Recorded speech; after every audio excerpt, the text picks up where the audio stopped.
And we live, baby. What's going on? What's going Hey, on, everybody? we out What's here. We going out on, bro? here. Yo, out here chilling, man. What's going on with you, Bo? Bro, can't call it, can't call it, man. Ready for another cold one. You know what I'm saying? Ready for some good brew. Ready for a good conversation. First and foremost, welcome each and everybody back to another episode of a Cold One Yeah, podcast. You yeah, already know it's yeah, your boy yeah. Big D. Hey, man, it's your boy L Daddy. You know what I'm saying? I'm out here. Word, word. Hey, bro, how your week been going so far, bro? I know we just getting it started for real, but how Uh, everything going? Man, everything going good, man. I'm wrapping some stuff up my way, and uh, I'm resurfacing some things that I haven't touched in about a year, and just things are looking. I'm all right, bro. I'm all right. Word, Bro. word. It's good so far. Let's see how the rest of the week goes, man. Word, word. Yeah, we still getting started for real. I feel like Mondays is like them days where it's just It's like, that like it just hits your ass. Like you don't yeah, really get like settled until like Tuesday or Wednesday. And yeah. by that point, you already like, all right, yeah, I need Friday to hurry his ass up, bro. I don't know if it's Word. just me, bro, but I've been feeling like lately I haven't been able to I be forgetting what day it is. I have to really put some thought Mm-hmm. into it. Like, yo, it's the day Tuesday? And I'm like, okay, Word. yeah, that's right. Okay. And I have to remember that shit crazy, man. I don't know if it's Mm-hmm. just me. Y'all let me know in the comments if y'all be forgetting what day it be sometimes, because this whole quarantine thing and staying inside, which I hope y'all are doing, by the way, is staying y'all asses in the house. Mm-hmm. It can kind of drive you crazy a little bit. So Word. Hey, bro. Just to let you know, bro. Hey, I ain't claiming nothing. You know what I'm saying? I ain't saying I got nothing, but my damn throat been just sore this week, bruh. And I've shit. been I've been having some sniffles, bro. I'm like, In the hold on, summertime. bruh. Hey, Shit. hey, bro. I'm like, hey, it might just be allergies. You know what I'm saying? So, Yeah, yeah, yeah. so I ain't been having like all the crazy symptoms that everybody been talking about with like you know what I'm saying, the headaches and the body aches and all that. Like I ain't Mhm. lost a leg or nothing yet. So, you Okay, know what that's I'm saying? good. I think I'm still good. You know what I'm saying? I'm still able to talk, but you know what I'm saying, my throat do feel a little sore. So I Right. figure I just hop on here and drink some brew. You know what I'm saying? Hopefully I get drunk enough and I forget about it. You know what I'm saying? But Yeah, shit. but I was definitely about to come through and try to borrow one of the mics, but not near my. he said, "Yeah, no doubt, no I'm doubt, no I'm doubt, good." man. I'm good, bro. Unless you package it up and leave it outside the door, I'll come Like pick it up. Amazon, Yeah, yeah, Amazon yeah. pickup. Amazon pickup. You know what I'm saying? Word, word. Yeah, we can see what we can do, bro. We can see what All we right, can do. no doubt. Hey, but hey, it's some people that was already in here. Shout out to y'all, man. Hey man, shout out to everybody. Oh man, pretty boy came back real. What's happening? We see you in here. Got that Word, Kayla. What's up? Hey, they in here. And they in word, here this word. week too, man. Hey, bro, we got to figure out what's going on with the YouTube thing. After two Mm, hours, it cuts off. mm. Word. Well, it's probably just a limit on how long we can broadcast on it. So, you know, we just had to try to get finished before 2 hours, I guess. Or Honestly, or we could end it on YouTube and then continue the broadcast on live. well, we wouldn't be able to do that because once we end it, it'll end it on all three of them. Okay, Yeah. I tried. Okay. Word, word. All But right, we'll hey, figure.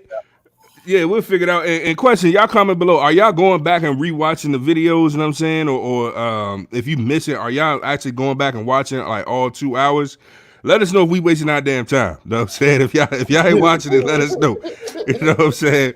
But without further ado, I feel like it's time to go ahead and get in some brew. You know what Okay. I'm saying? Oh, bars. You hear that? Bars. I Without heard that further ado, on it's fire. time to get to some brew. Yeah. Woo! Yeah. Woo! Yeah. Word, word. Hey, bro. Hey, I see you posting on the ground, bro. Look like you got something good over there, bro. Yeah, man. I got the cause we've had this company's beer a couple of times, man, and Mm-hmm. it is summertime, and I do love the summer lagers or the shandies, if you will, during a nice summer day. It's definitely light, crispy, and it also gives you that flavor of summer. So today we have the Sierra Nevada Summerfest. Okay. Okay, word, Yeah, word. so it's the summer brew. You know what I'm saying? I don't know. I'm trying to. Man, y'all bear with me because I ain't good with this camera shit, man. I mean, it's Sierra Nevada Summerfest. Believe me. Word, word. Hey, how much ABV in it, bro? I didn't even look at it. What's that? 5.0? Okay, word, Yeah, word. It's a lager or IPA. yeah, it's a lager. Okay, lager. Okay, Summer word, lager. word. Yeah, Well, yeah, let us know how it is, bro. yeah, I got you, bro. Yeah, I went and picked up also from a brewery that we tested out before.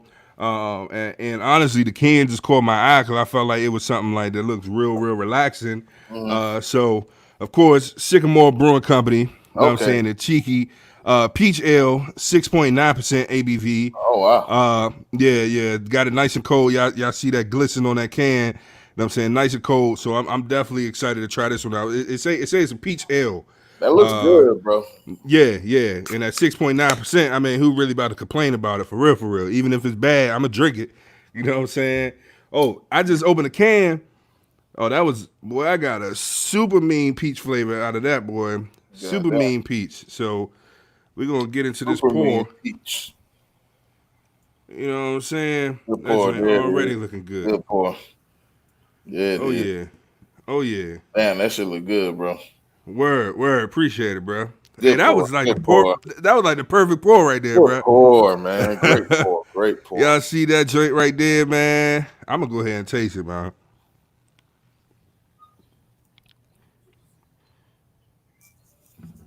It look like it is. Yeah. Bruh, Hmm. bruh, bruh. I know that shit probably good, man. I'm gonna let you know this Summerfest is definitely giving me the wrong impression.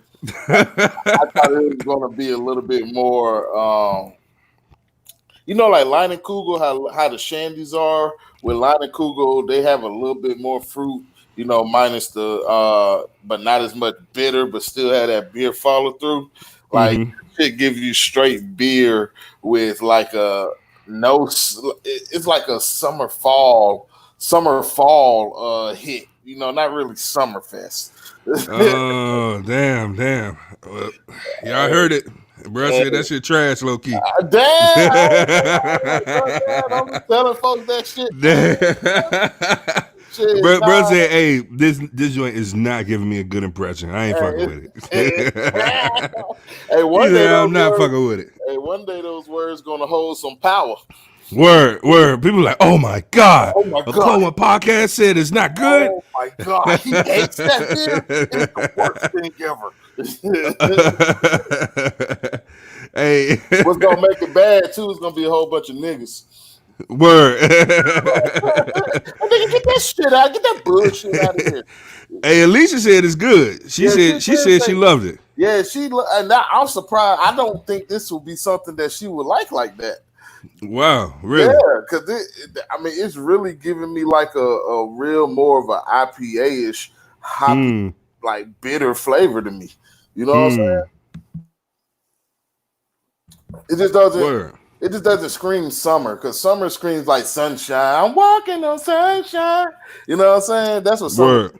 This doesn't really. I bet you what you're drinking tastes more summer than this. Bruh, this definitely giving me like spring, summer, like day party, you know what I'm saying? At Sundress. sundress, Yeah. nice, beautiful, voluptuous black woman with the Yeah. curves, you know Yeah. what I'm saying? And the booty And the banging all around, and all but the butt, you know what I'm saying? but No, this joint is definitely I'm really enjoying this, bro. This is a very easy drink. It like when I sip it, it tastes like I literally just bit into a peach. yeah. Um, the after like the follow through, the finish on it, it is a little bit interesting. It's not the best finish on it. But I mean, Well, is it dry? overall, it's good, bro. Is it dry? No, it's not. It's not dry. I can't quite put my finger on it. Hold on, let me try one time. Cause that's what I get from the aftertaste with this. It's more dry to me. It's dry, like my tongue is drying up. It's like a juicy dry. Like it's like Mm. slightly dry, But I mean, I guess the finish kind of reminds you that you not drinking just some juice. You Yeah, know what I'm this ain't saying? no peep shit, nigga. Like, yeah, like like it is beer. You know what I'm saying? It Yeah. got like a beer finish. You know what I'm saying? So you could definitely get the ale flavor from it. Mm. But because I like ales, you know what I'm saying, it doesn't. It's not like super off putting for me. But I would probably give this joint a solid 8 out of 10, bro. Like this joint is definitely a good brew. I think you'll like it, bro. And that 6.9%.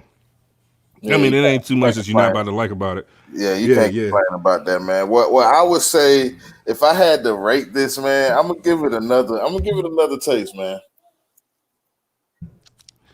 Hey, it's not about to be good.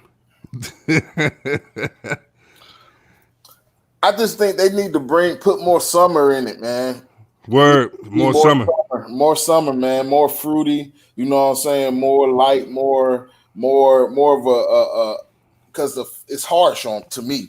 I would say Mm. Alicia says she liked it. Oh boy, that's different. Then I don't know what to get now because but yeah, I would Word. I would give it. Don't be nice, bro. Don't be nice just for the sake of it. Be Man, honest, bro. What I you give give it, bro? I got. Let me give one more sip because Bro. I fuck with Sierra Nevada though. You Hey, know. bro. Everybody don't get them all right, bro. If it's a 4, say it's a 4. If it's a 2, say it's a 2. If it's a 7, which it don't look like it's a 7. Yeah. Okay. I'm gonna give it. I'm gonna give it a. I'm gonna give it a. I'm gonna give it a 2, man. Damn. Because I'm gonna give it a 2. And look, in my personal opinion, this is Sierra Nevada. Check me out though. This is why I'm gonna give it a 2 because it just doesn't feel like summer at all. You know Mm. what I'm saying? Like when I think summer, I think of fun and fruity. You know what I'm saying? I think of like going to the beach and Mm-hmm. drinking something light, with a nice follow, not harsh on the aftertaste and stuff like that. I think that very refreshing is what it it doesn't give me none of that. It gives Damn. it gives me like if it was named something else, then the score would probably be higher. You know what I'm saying? But because it's named Summerfest, I'm not feeling festive. You know. Word. I Yeah, feel like if you gonna call it Summerfest, you gotta come with it. You yeah, gotta come with it. You gotta come hard. You know what I'm saying? So if yeah, I ain't getting like the sunny days and the blue skies and the beach and the trees and yeah. the you know what I'm And the saying, nice exotic summer fruit breeze, stuff, yeah, what I'm saying?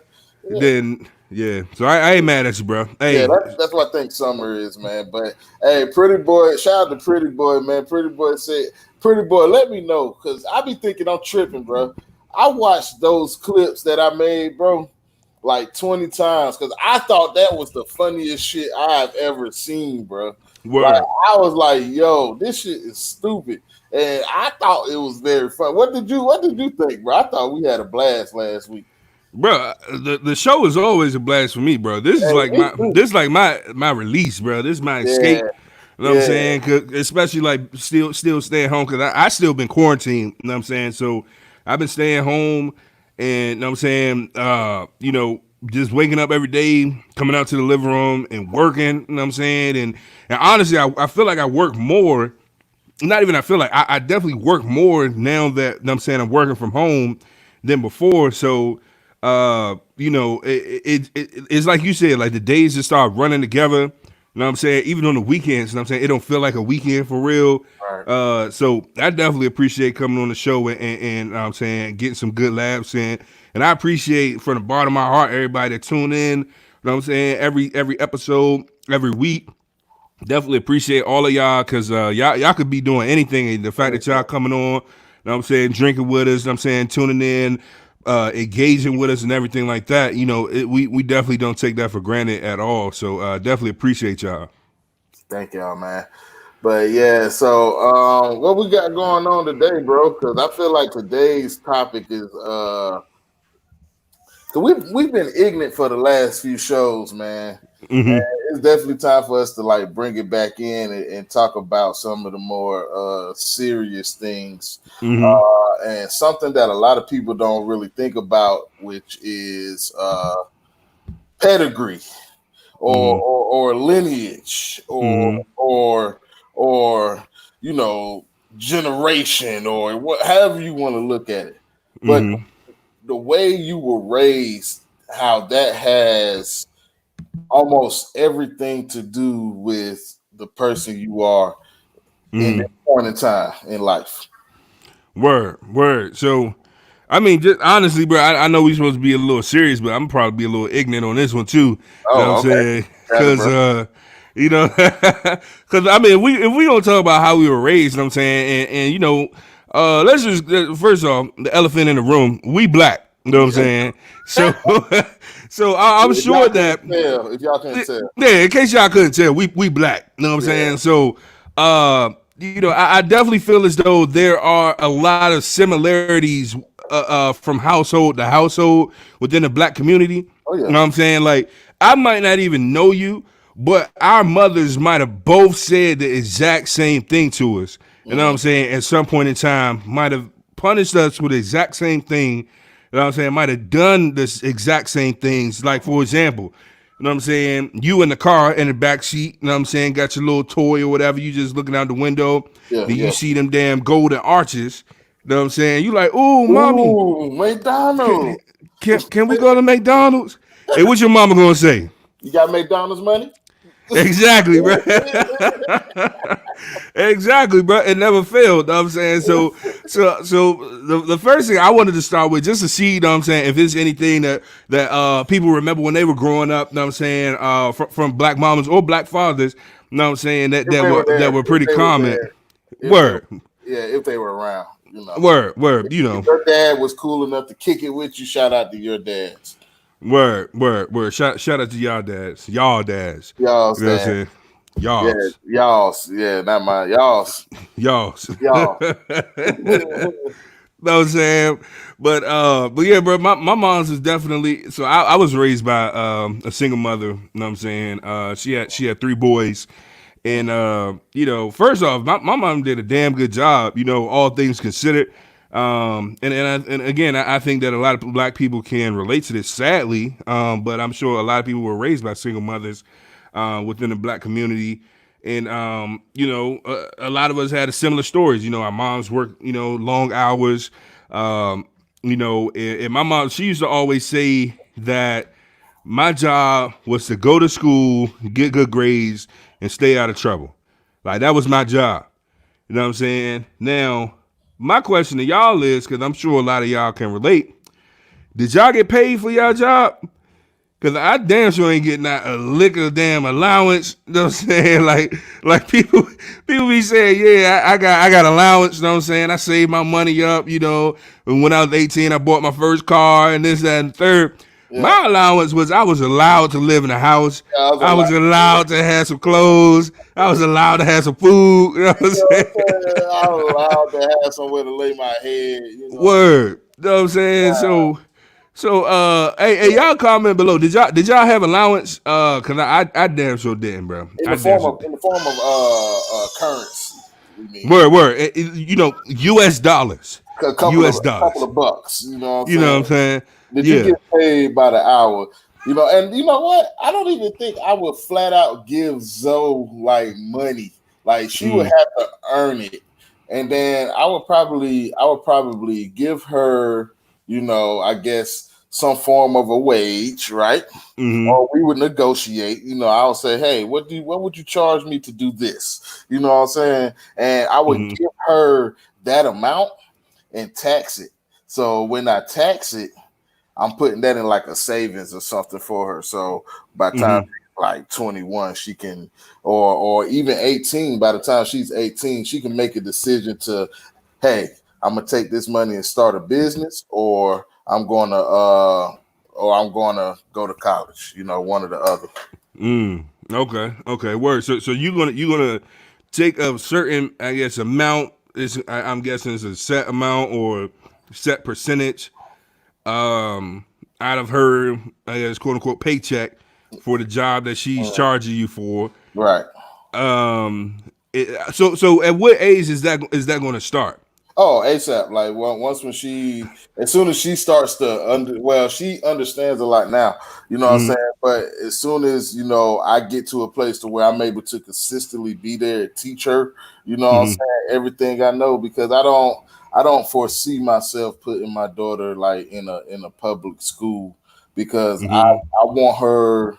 I want her. I don't want to put any kind of restrictions on her, and I know that Mm-hmm. if I give her an environment to where she has the ability to freely think and creatively think and do what she wants to do, so with the course, those limitations, those restrictions, but give her that space with nobody telling her she can't. You know what I'm saying? And then Mm-hmm. not only just do that, but build a community around that of people who want their children to be raised the same way, and teach them and give them the resources that we didn't have coming up. And we like to laugh about a lot of the things that we went through growing up, but that's because a lot of us we had a lack of resources. You know Mm-hmm. what I'm saying? And we didn't know or understand the damage that was being done to us coming up. But one thing about I guess millennials is that a lot of us are really trying to figure it out.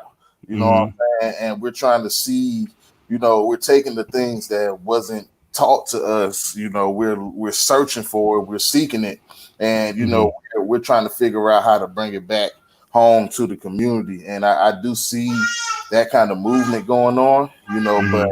at the end of the day, I think it's still a lot of work that needs to be done, especially in the day and age that we're in today of all this uncertainty. I think that it's a prime opportunity for the black community to really come up, if you will.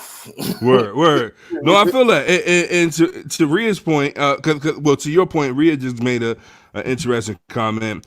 She said, I think my mom had a conversation with some white coworkers and decided to give the allowance thing a try. It lasted 1 week, and I ended up getting $2 because she deducted random shit from it. You know what I'm saying? So let's hold on to that one. You know what I'm saying? And then we got Kayla. Kayla was blessed. She said she got an allowance in middle school. So shout out to Kayla and her parents for getting that allowance in middle school. Hey, shout out to you, Um, Taylor. you know what I'm saying? But other people, allowance, what is that? What is that? Yeah. Man, I was paid in room and board. I was promised allowance, but I never got it. So I think this kind of alludes to another point, and you kind of just touched on it before.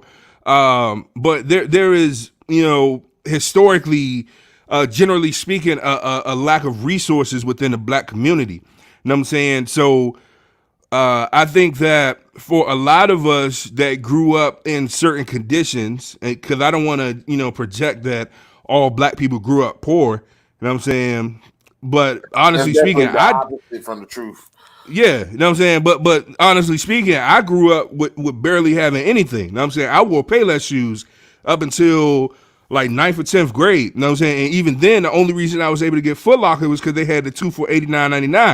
You know what I'm saying? And so my mother was like, all right, well, that's about what I pay for Payless or whatever. But up until that point, I was wearing Shaqs. You know what I'm saying? The fake damn Air Force Ones, you know what I'm saying? Right, Like right. everybody else had the swoosh. I had a big ass man hanging from the Yeah. rim and shit. I mean, You know what we I'm were fighting saying? all the time in school. Word, you know what I'm saying? Like they used to roast me. I remember one time I wore some shoes at school, and it was these blue, black, and white joints, and that was around the time that the Jordan 17s had just dropped, and I remember I walked in class, and this dude was like, "Oh, you had the new J's," and I was like, "Huh?" And he looked closer, like when they look close, you try to like scoot your foot back and shit. He was like, "Oh, them ain't no damn J's." Embarrassing as hell. You know what I'm saying? So that's how I grew up. You know what I'm saying? But Well, that's like a common story within the black community because historically we just had a lack of resources. A lot of our parents worked, low wage jobs, et cetera, et cetera. So the thought of an allowance when parents are already struggling, even though, we grow up and we see our white counterparts, their parents are giving them, allowances. They're giving them, sweet 16 birthdays. They're giving them new cars before they even graduate high school. All of that stuff that was foreign to us. And we felt as though oftentimes it was messed up. We were like, damn, my moms don't give me nothing, but I think as you got older, you appreciated it more, you understood it. But I think is likely because we just didn't have the resources. So our parents literally were already giving us, their last of everything virtually. So to try to give like this extra pay, for doing what you're supposed to do, doing your chores, making good grades. Because like I said, my mom said that was my job. Her job was to go to work, pay the bills, make sure we were good, had everything we needed. My job was to go to school, make good grades, and stay out of trouble and take care of the house and all that. You know what I'm saying? Take the chicken out before she get home, make sure the Yeah. kitchen clean. You know what I'm saying? All that shit. Got the trash. Yeah, know what I'm saying? And honestly, I be thinking about it, bro. Like every time I wash dishes, I'm like, man, I can't wait to have me some little dishwashers. I mean, kids. You know Yeah, what I'm saying? I get what you're saying. Word, I know but what you yeah, mean. I think it's just it's just a lack of resources. But then I mean that kind of makes us wonder. Once now that we are to your point, as millennials, we are figuring it out. We are trying to build generational wealth. We are trying to have our kids in a better position than we were growing up. Should we start introducing those things like those privileges, like allowance and stuff like that? Definitely, And man. Definitely. how do we go about that to make sure our kids aren't growing up, spoon fed, having everything like a silver spoon in their mouth, Yeah. and ungrateful for stuff? Like I guess how do we go about that in a way that's incentivizing good work without making it seem like you should only do good things if you getting paid for it. Nah, man. It's about routine and life habits. The good life habits that you want them to have growing up. The things that I'm now acquiring that I didn't have access to before. Because let me back up a little bit. We talk about our parents giving us like allowances and stuff, like allowance and stuff. A lot of times Mm-hmm. it wasn't because they didn't want to. Like Mm-hmm. me, me growing up. So my dad, he was involved. I'll say involved for, let's say, the first 13 years of my life, right? But he Mm-hmm. drove trucks a lot, so he was always on and off the road and stuff. And when he came home, he was always tired of shit. You know what I'm saying? So it Mm-hmm. was interaction there, but it wasn't a lot. And then we had a lot of negative interactions as well. You know what I'm Mm-hmm. saying? Like him just lashing out, if you will. You know what I'm saying? Mm-hmm. But so I guess 13, shit got crazy. And since that divorce, like the family dynamic in the intermediate family has shifted. You know what I'm Mm-hmm. saying? Because we're not taught about like mental health. We're not taught about like, what happens when the children have to be outside of the home, because their parents are getting into it. We don't know, and we don't have those resources to really help us through and to keep our family whole and even communicating. You know what I'm saying? Mm-hmm. Because the thing about that was it was not a lot of communication between the children and the parents of what was going on. You know what I'm saying? Like it was just happening, and then after it happened, we just adjusted to the new way life was. You know what I'm saying? Mm-hmm. And it's kind of like growing up after that, like you like, damn, like having my father in my life, that's something that I've always wanted growing up. I picture having my first beer with my dad, you know what I'm saying? And Mm-hmm. shit like that, shit that you think of as a man. And I'm his oldest child, you know what I'm saying? And now Mm-hmm. I have his first and only granddaughter, you know what I'm saying? And technically he don't even know she exists. Now I know about her because I heard it through the grapevine, but he hasn't come to me about it. You know what I'm saying? Yeah. And obviously this is a trigger for me, and it's something that I'm definitely, working on, because that's a part of healing for me because I, Mm-hmm. I am a father and I just can't see because I'm a big person on, you know, what goes around comes around, bro.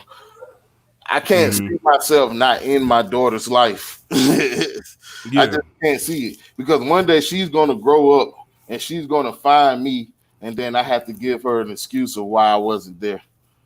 Because Mm-hmm. anything other than what I'm saying, I didn't love you, or I don't care about you, anything short of that is bullshit. Mm-hmm. You know what I'm saying? So I just can't, I can't see it. But when it happened, I didn't realize it was affecting me because I went into, man of the house now mode, Mm-hmm. getting jobs at 13, you know what I'm saying? Finding ways to make money, hustling candy and shit in school, you know what I'm saying? Playing Mm-hmm. football, trying to keep busy, you know what I'm saying? Keep my mind off of it, because it's like a lot of people treated you different when the dynamics of the family changed, bro. Right. And you Right. have to try. Especially when they heard about shit, and and that's the crazy thing because it's like, bro, like I said, so many of us experience similar shit.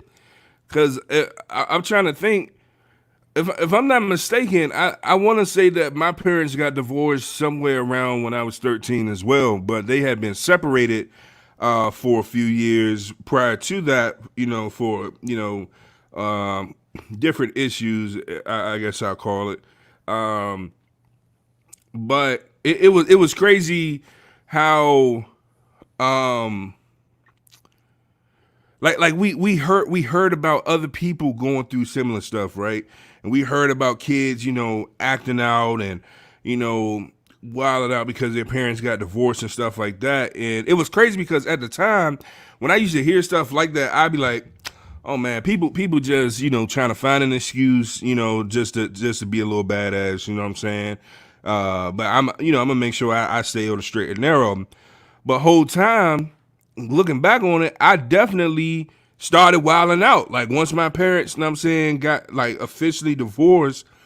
And granted, I had my issues with my father before them, um, but I still think that as youth and particularly as young black men, when your father leaves, despite whether or not he was a positive or a negative influence on you, once that void is there, it causes like just a shift in your mind.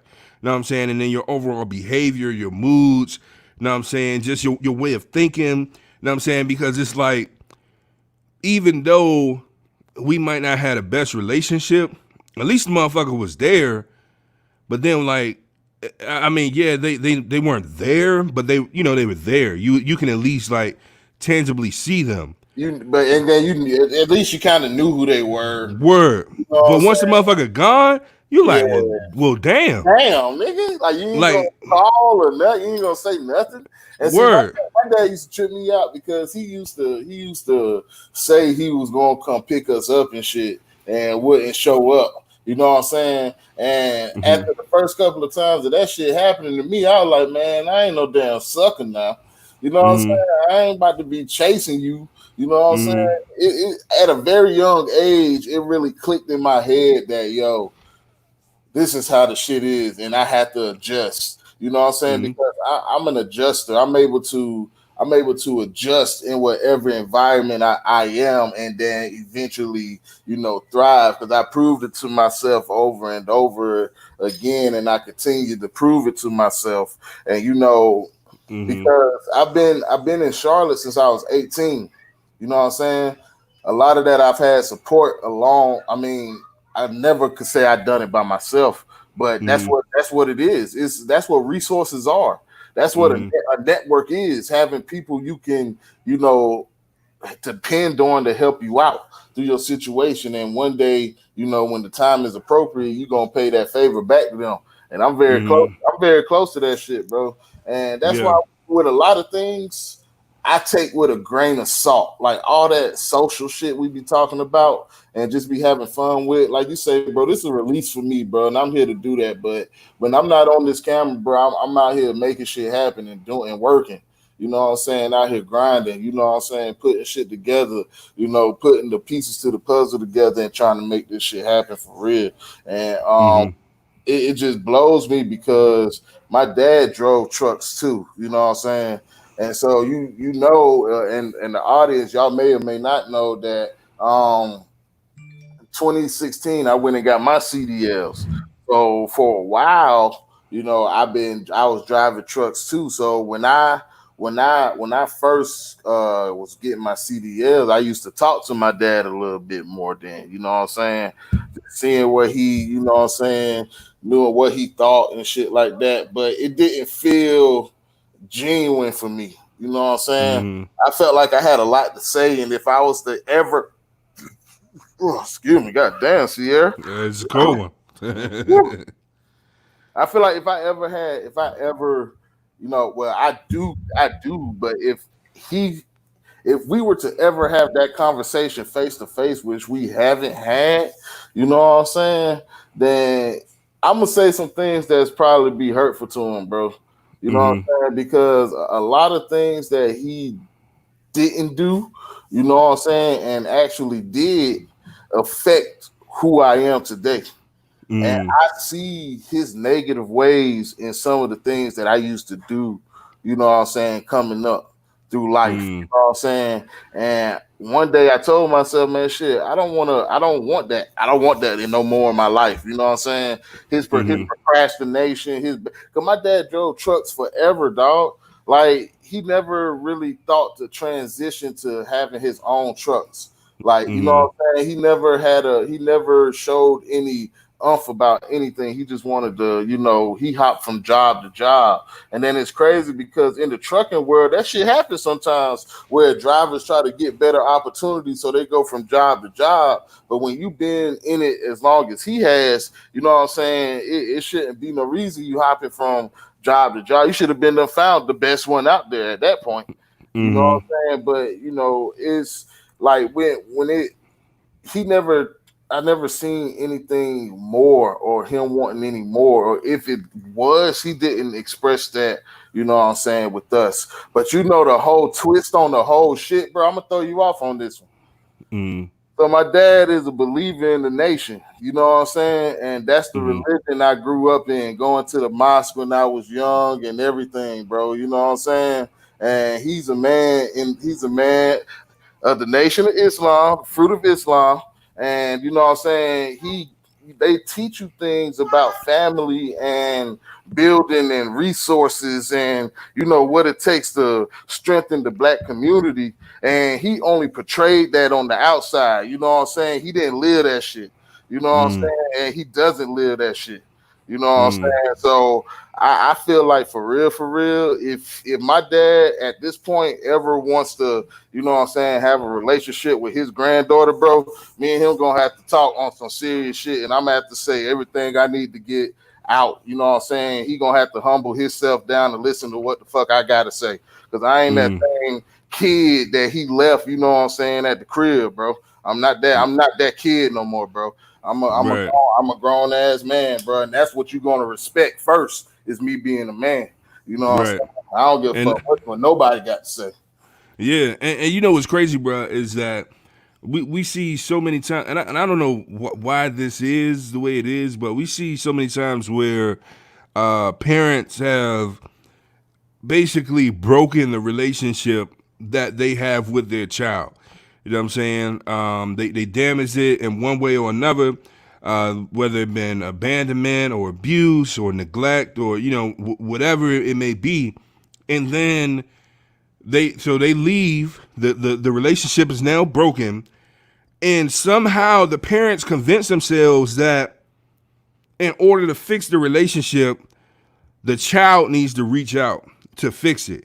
And so, and that to me, that is fucking crazy, bro. Like that makes zero sense to me because Not at all.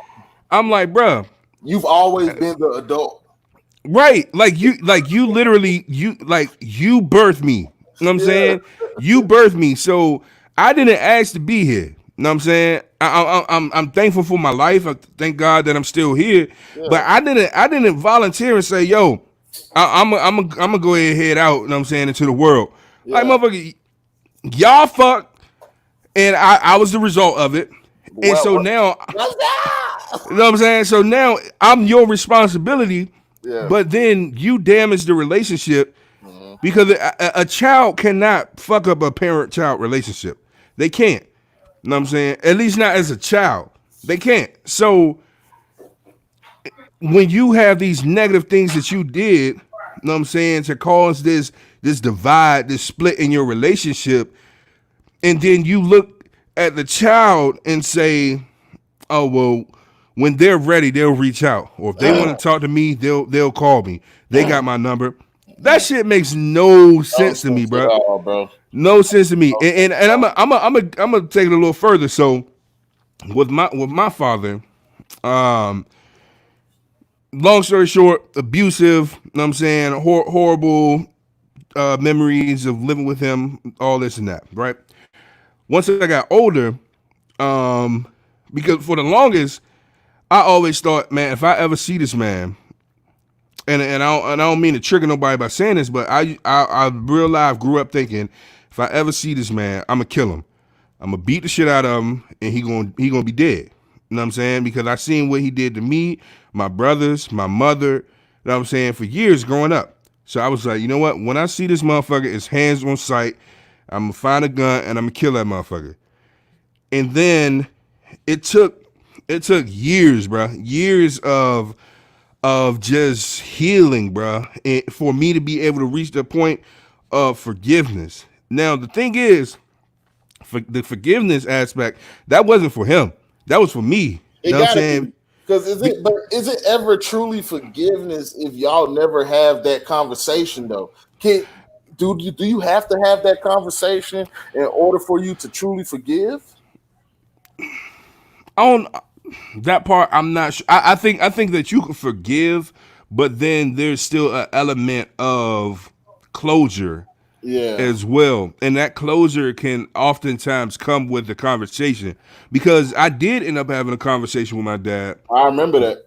but it was after I finally reached a point where I was like, okay, I can be at peace. You know what I'm saying? And I had to find that within myself, because that's not nothing that he could give me. Like you can't you can't give me anything and you beat my ass, you know what I'm saying, for years. You know what I'm saying?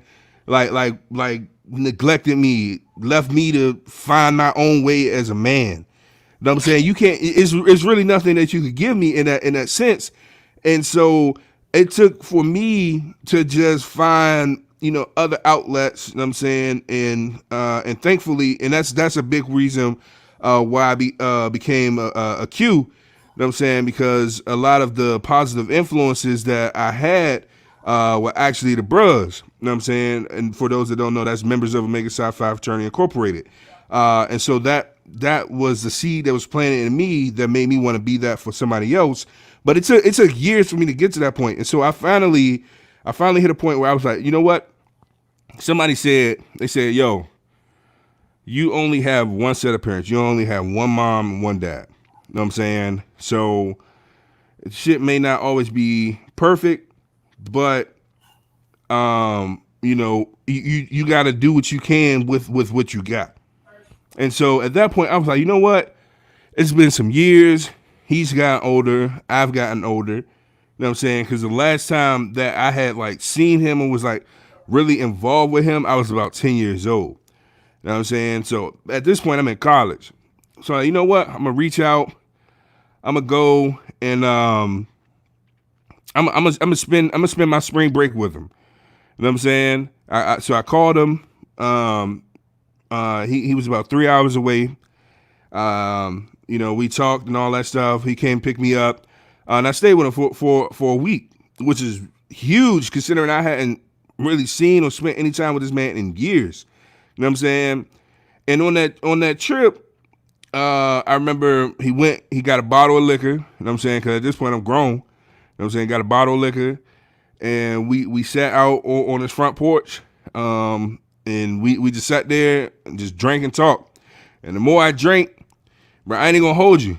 The more I drank, the more I started talking, the more I'm just sitting there like, bro, I literally was looking at this man like, bro, I could just see, like I could feel his chin on my fist, bro. Yeah. Like I could feel his chin on my fist, bro. I'm like, bro, I should just knock this motherfucker out right now. I ought to steal your ass, man. But I was just, that's all I was thinking. I'm like, bro, I should just knock this motherfucker out. You know what I'm saying? But I calmed down and we talked. You know what I'm saying? I felt as though we had a really good conversation. So after that, things were like it wasn't perfect, but we were in a better place than we were before. You know what I'm saying? So we were talking more, and I was getting ready to graduate college a few months later. So I was like, you know what? Never mind the fact that this man ain't have shit to do with the fact that I even got into college, let alone I'm graduating college, let alone I graduated high school. Well, you know what? I'm going to extend another olive branch and invite this man to my graduation. Bro, you know this man, not only did he not show up, but this man ain't call, ain't send no type of smoke signal, know what I'm saying? Ain't send a damn raven, ain't send a fucking text, ain't send a fucking postcard, ain't send shit. Ain't say nothing, just didn't show up, bro. Of And then course. I ain't hear from him until 2 weeks later. And this man, he ain't called me. He sent me a text message, and the text message said, "Sorry, I couldn't make it, son." I said, "Oh hell no!" Nah. I said, "Oh hell no!" Nah. And it was a wrap after that, bro. And honestly, I feel like that was like the last straw for me because I extended 2 olive branches. And it's again, like I said, the onus, the responsibility is not on me as the child to repair our broken relationship. It's Know not, what I'm bro. saying?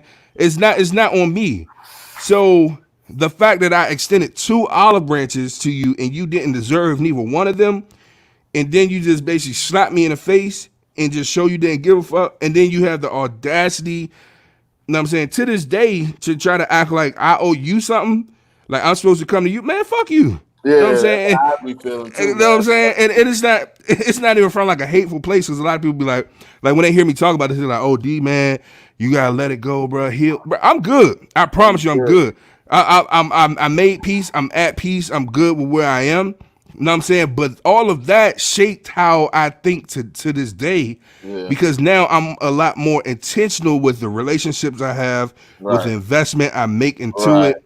You know what I'm right. saying? Because I know what it's like to feel abandoned, to feel taken advantage of, to feel exploited, to feel abused, neglected.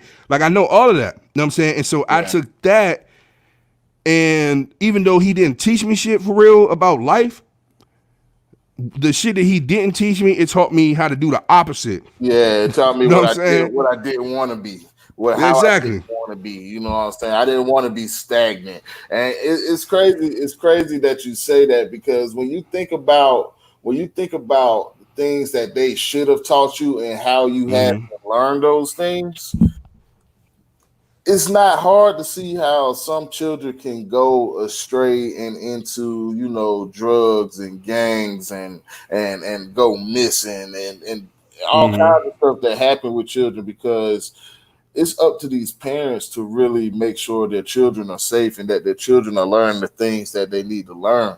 But growing up now, or as I get older, and now that I have a daughter, I can see how things can get hard. And when you don't really have the mind, when you're always under that economic pressure of having to, Mm-hmm. put out, put out, put out, put out, but you're not getting enough coming in the first place, I can see how that economic pressure can lead families to dissolve like that, and that's an unfortunate reality for a lot of families.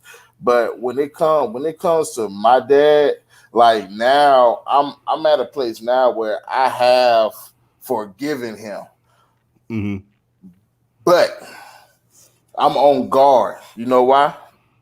Because I have a daughter now, his Mm-hmm. granddaughter, and he's trying to flex. Like he trying to flex like that shit don't bother him that he don't have, what I'm saying, a relationship with his granddaughter. He be flexing and shit like that shit don't fuck with him. But everybody love my daughter though. You know what I'm saying?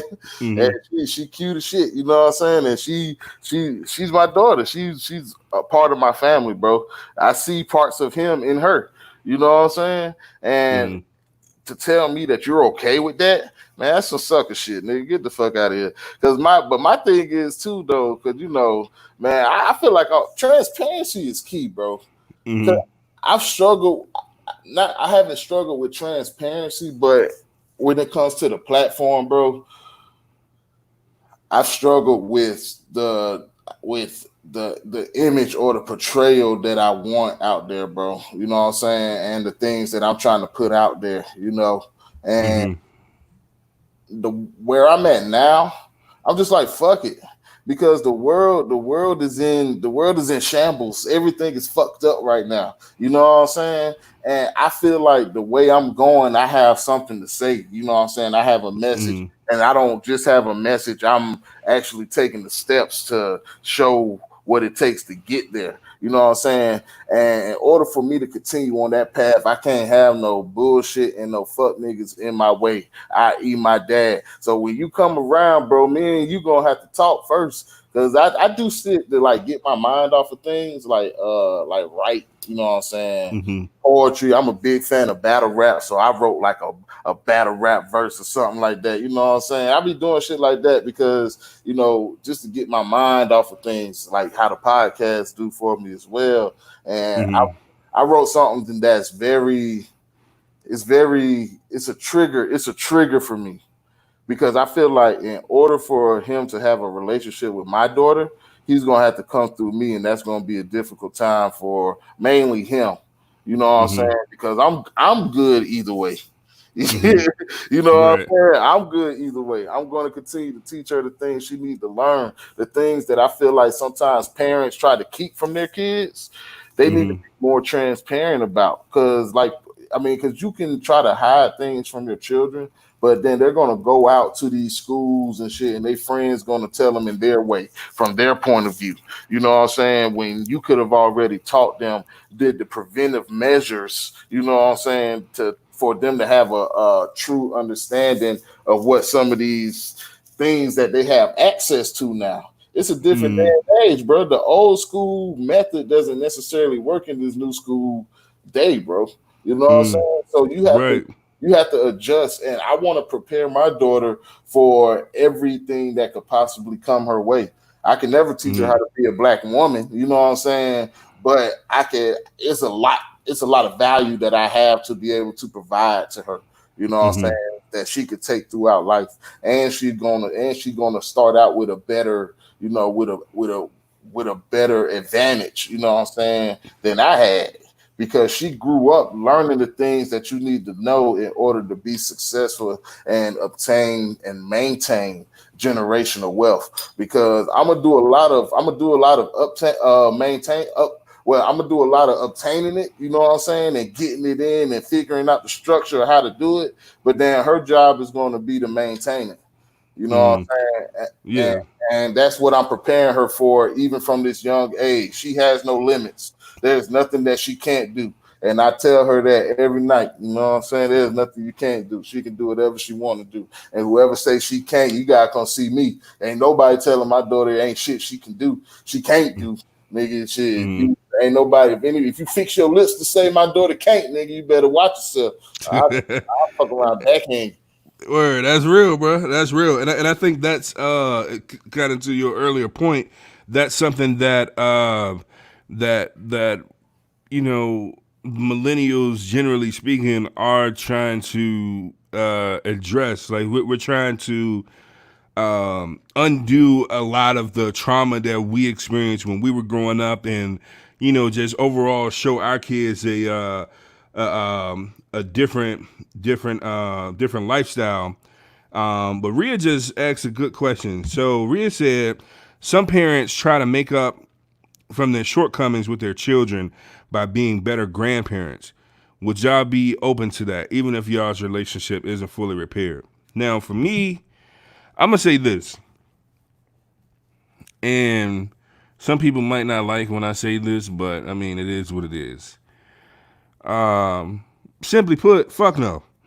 Uh, just off the strength that I'm saying, I feel like in order to be a good grandparent, you have to at least be a solid parent. Now you ain't gotta be parent of the year, you know what I'm saying? But it's just certain because how can if you don't value me, respect me, honor me as your child, how can you be anything positive to my grandchild? And why would I even impart that trust in you? You know what I'm saying? For you to even get that close to my child.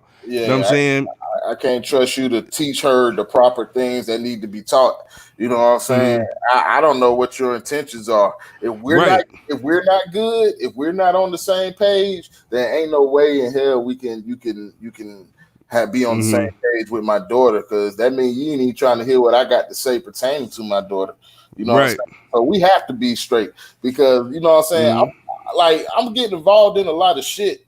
I need to be, whoever's around me, I need to be able to trust that person, and Mm-hmm. especially with my daughter. You know what I'm saying? Because I Mm-hmm. will go away for her. Mm-hmm. Word. No, that's real, bro. And because you got to think about it, it's like I feel like in order to be on good terms with your child, you know what I'm saying, um, You have to be able to to compromise, man. word, know what I'm saying, like in order to be a good grandparent, you got to be on good terms with your child, Hmm. and you have to essentially be willing to address when you're wrong, address your flaws, apologize for your shortcomings. You know what I'm saying? All of that shit. And if you're not willing to do that in order to get on good terms with your child, then again, like what benefit can you offer to being in my grand or in your grandchild's life, in my child's life? You know what I'm saying? Like you can't even respect me enough to, hold yourself accountable for the shit that you did within our relationship. Yeah. So it's not like you could fuck up being a parent and then just be the world's best grandparent. You know what I'm saying? And even if you could, I'm not willing to chance it with my child. You know what I'm saying? It may be Yeah, possible. It yeah, yeah. may, It may be possible, but we ain't going. but This ain't the test yeah, right we ain't here. about to find out right here. You know what I'm That's saying? gonna cause a whole nother set of issues later. And you bring up a good point, because a lot of people would say, well, you have to respect your mother and your father. Well, yeah, you do, but at which point does the line get drawn? Like, where Mm-hmm. does the line get drawn? Because at the end of the day, this is my life, and I have to Mm-hmm. do what's most beneficial for me and my life. And sometimes that comes to the sacrifice of those relationships with your parents. You know Mm-hmm. what I'm saying? Because they might not be on the same terms that you are, and even think the way you're going about things may not be right. But if you believe and willing to stand on what the hell it is that you trying to do and your goals and ambitions and dreams, then y'all gonna end up probably not seeing eye to eye. The relationship gonna be rocky unless that parent can understand, okay, my child is an adult and they have the right to make the decisions that they want to make.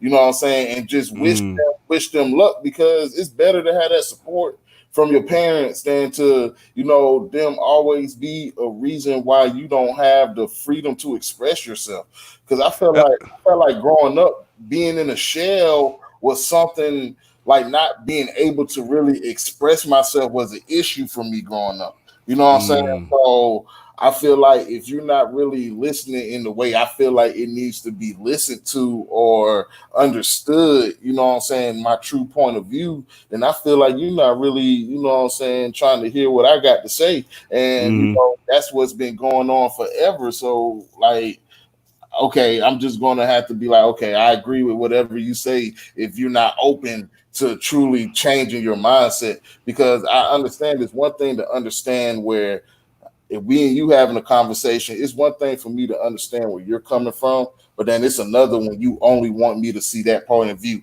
That's propaganda. Right. No, that's real, bro. And to your point, so because I do think that it it's important to be able to have that relationship with your parents to where you feel heard.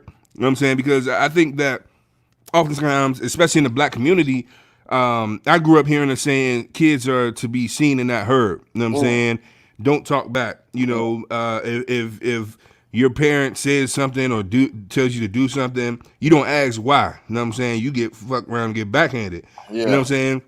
And in some ways I understand it, because it's like, for example, if your child, like if your child is in danger and you tell them, hey, go get in the car, and your child talks back and like, why, you know what I'm saying, they might fuck around and be in danger because they didn't listen. right, But in certain situations, you know what I'm saying, I do think it's important to listen to your child. Like if you say, hey, I'm gonna drop you off at so and so house, and your child don't want to go, then at that point you might want to listen why. You know what I'm saying? Because they, it might be something bad or whatever.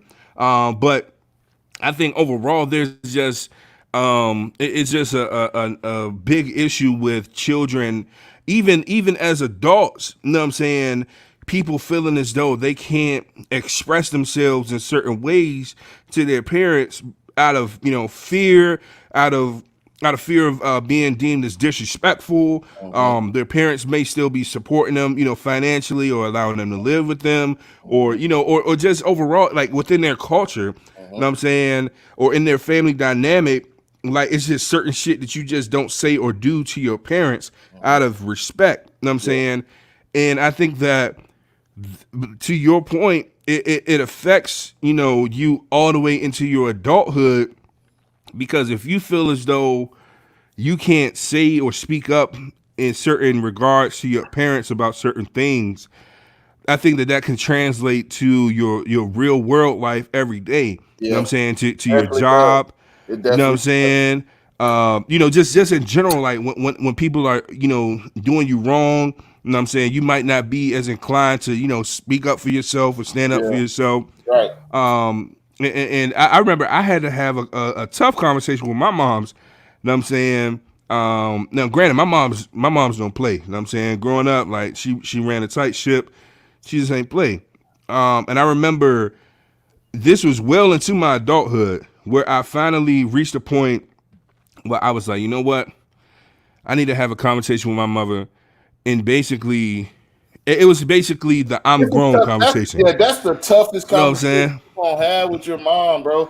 Because Yeah. at that moment, you have to be willing to risk it all. Like Mm-hmm. you have to know that you can no longer be supported by her because I And that's fucked up though, bro. it's That's fucked that's up. that's But fucked then up. at the same time, as an adult, you ain't about to just have anybody in the shit that you pay for talking Mm, to any kind of way at the same time too. So that's right. understandable too. But at the same time, that's why I'm saying in order for it to truly be understood, you have to be willing to make sure you can handle yourself. Right. And you can handle whatever the consequences are Whatever the as a result of consequences it. are, because there's gonna be Yeah. some consequences for that shit. You know what I'm saying? Yeah. But if it was my daughter, well, I don't know myself. I don't know. I'll be like, you grown baby, okay. my bad. I'm gonna shut up. I'm gonna I'm shut gonna shut up. Yeah, come up. on in the house. You need anything? You need anything? But like if it was my daughter, let's say, and she came and had the I'm grown talk with me, that I'm going to expect her to follow through with that shit. Hmm. And with being grown, there are a lot of things that come with that. You know what I'm saying? So if you come to me and say, "Hey, Dad, fuck you, Dad. I'm not listening to you anymore. I'm out of this motherfucker," bro, you better make sure you can make it, dog. Hey. And I'm calling everybody up the block to let them know if you let my daughter in your house, goddamn, I'm calling the boys over there. Damn, damn. I, Now, let me say this. I do not recommend telling your parents, "Fuck you, I'm grown." You know what I'm saying? I'm out of here. I mean, Like unless you you wild, have I mean, if you like that, all right, but nah, don't do yeah, I mean, yeah, you wilded in that regard. But I do think that what I'm saying, it's a way for you to be like, because the way that I presented it to my moms, you know what I'm saying, because my mom, she's again, she had 3 boys and she was a single mother. You know what I'm saying? We grew up in the hood, so naturally the odds were against us. The statistics were against us. You know what I'm saying? It was endless opportunity for us to get involved in some shit we weren't supposed to be involved in. So um, uh, she, it was just certain things she felt as though, like, she knew she couldn't teach us, how to quote unquote be men. So she tried to just protect us as much as possible and instill certain values in us. Um, and I think that she did a phenomenal job. And I don't think that any parent can ever protect their children from everything. And so that's what I was kind of, trying to, teach her. But the way I presented it to her, because it was like, I'm like, all right, ma, I'm in college now. Like, goddamn, like, you know what I'm saying? Like, I'm coming home on Christmas break. And my that. mom's like, I'm like, all right, ma, I'm about to go link up with so with who? You going where?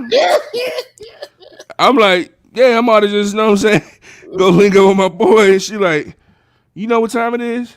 I'm like, yeah, it's 9 o'clock. And an hour's gonna be 10 o'clock. Yeah, ma, I could tell time. Like she looking at me like it's too late to be going out. So, uh, I had a Not knowing that conversation, you've been going out for the last 2 months, 3 bruh. months, however long school been Bro, there. I'm in college. I'm leaving out my room at 1 in the morning. You know what I'm saying? Yeah, To go link up with yeah, people. yeah, You know what before I'm you, saying? So I had to have that conversation with her, like, my eventually you just have to trust your parenting skills, your parenting abilities. You raised me. I'm and this is the thing. I was always very scared to say I'm grown to my mother. mm, I don't think I think I might have said that phrase to her once, and I think I lowered my voice when I said it. mm, I was like, yeah, I mean, I'm grown now, so I say it like that. Like I ain't never be like, Mom, I'm grown. Like I never did. I never had that moment with my mom. You know what I'm saying? yeah, yeah, yeah. But I had to explain to her, like, Mom, you have to trust that the work that you did for the past, however many years, that you did a good job. Like, you can't protect me from everything. It's always going to be crime out there. It's always going to be danger. It's always going to be something going on in the world. But what you have to trust is that you instilled in me the values that I need to be able to navigate this world as an adult and be responsible and take accountability for my actions.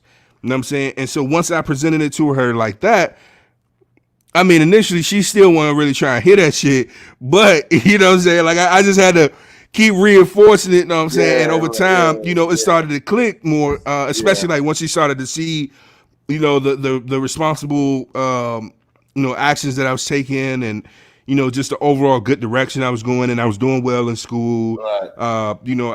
And no shade to like teen parents or people that got locked up or anything, but I didn't have any kids, or like a whole bunch of babies popping up and stuff like that. I didn't have, a bunch of crazy women around.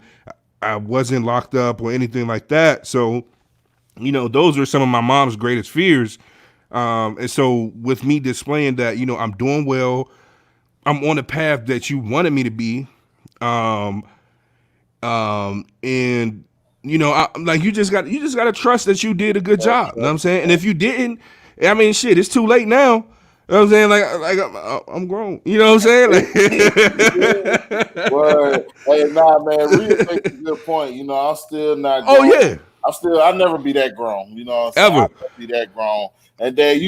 you definitely made another good point, man, that sometimes there's a barrier and a mountain they feel like that they can't climb. And I'm assuming you mean like with their own child, but a grandchild is something like a new beginning. But then is it truly a new beginning though? Because my thing is That's you still can my child. yeah, it's still my child. You know what I'm saying? And in order, like what goes on over here, this is what's going to be going on. And in order Mm-hmm. for and to be honest with you, you have to be able to fall in line with what's going on over here in order to be consistent in your grandchild's life. You know what I'm Right. saying? Because we can't have you ruining what we're trying to set. Because I mean, I ain't trying to. I don't want to be sound like that guy, but we seen your parenting skills. Word. Hey, I mean, You had your the track shot. record ain't that great, bro. Your parenting is good, dog. You know what I'm saying? We seen what you can do. You know what I'm saying? Word. So I'm gonna try and handle it my way over here, and you either Mm-hmm. gonna get down with that shit, or it's gonna be deuces for real. And Word. a lot of children or a lot of millennials, the adults now, you know what I'm saying, mid to late 20s now are feeling that kind of pressure because we're getting to a point to where a lot of the responsibilities are really on us, and the decisions that we make truly affect the way our life is going to go. And we're trying to Mm-hmm. figure out what's going to be that way. And with the way the world is going right now, how do we make it happen, man? And Mm-hmm. I think that sometimes a lot of people overcomplicate being a parent, because I remember before I had Zoe, people with children would say that if you don't have children, you can't make a comment, or you can't pitch in. And I tend to disagree with that, Yeah, because I hate that shit, bro. there are I hate that shit. professionals. There are professionals who don't have children that know how to handle children better than the parents. You Hey, know, look, coaches don't play. Coaches don't play. You know what I'm saying? So I disagree with that, bro. And I've always disagreed with that. And I feel like it wasn't validated until I got my daughter. So now that I have my daughter, I'm saying that that's some bullshit. And because a lot of people like to think that the child is something separate. Like you have to do. I understand it is tough. You know what I'm saying? But it's a routine that you have to create. You know what I'm saying?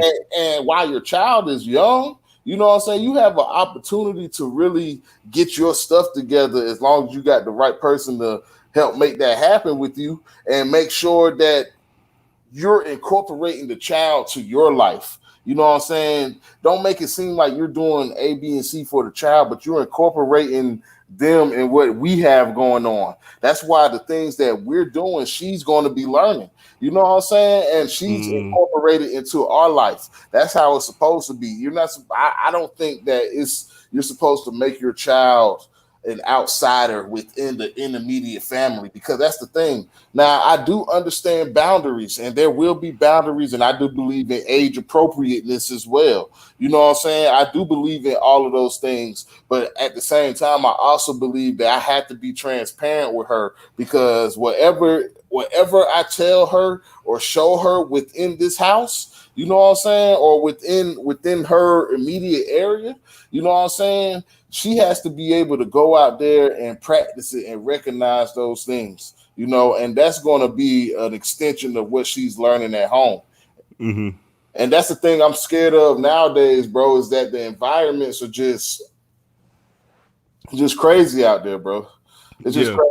And I figure by the time she's really four, you know what I'm saying? Man, she ain't gonna have shit to worry about, dog. Straight like that. Straight like that. And I think that's just another testament to you know, the difference that our generation is trying to make in terms of not only parenthood but Black fatherhood, just in general. Because I do definitely see a vast difference in Black men within our generation just overall being fathers. And of course, the media, you know, doesn't highlight it as much as it could or should at times. Definitely should. You know, I definitely, you know, with the people I surround myself with, you know what I'm saying, and people they surround themselves with, and so on and so forth, I see it within my community, you know what I'm saying, that Black men, generally speaking, are, you know, taking the steps necessary to not be their fathers, you know what I'm saying, and be active fathers. Now, don't get me wrong, there's still some ain't shit motherfuckers out here. Yeah, but I mean that comes with the territory. Yeah, but that's inevitable. It'll always be like that, sadly. Human. But you know, but then also, I think that we also have to, when we're talking about Black fatherhood, or fatherhood within the Black community in general, we have to look at history. You know what I'm saying? Because historically, the Black man has always been absent from the household. You know what I'm saying? And that's, you know what I'm saying, when you take it all the way back to slavery. It was you know what I'm systematically put that way, yeah, man. It was you know what I'm saying? Slavery, Jim Crow laws, you know what I'm saying? The war, you know what I'm saying?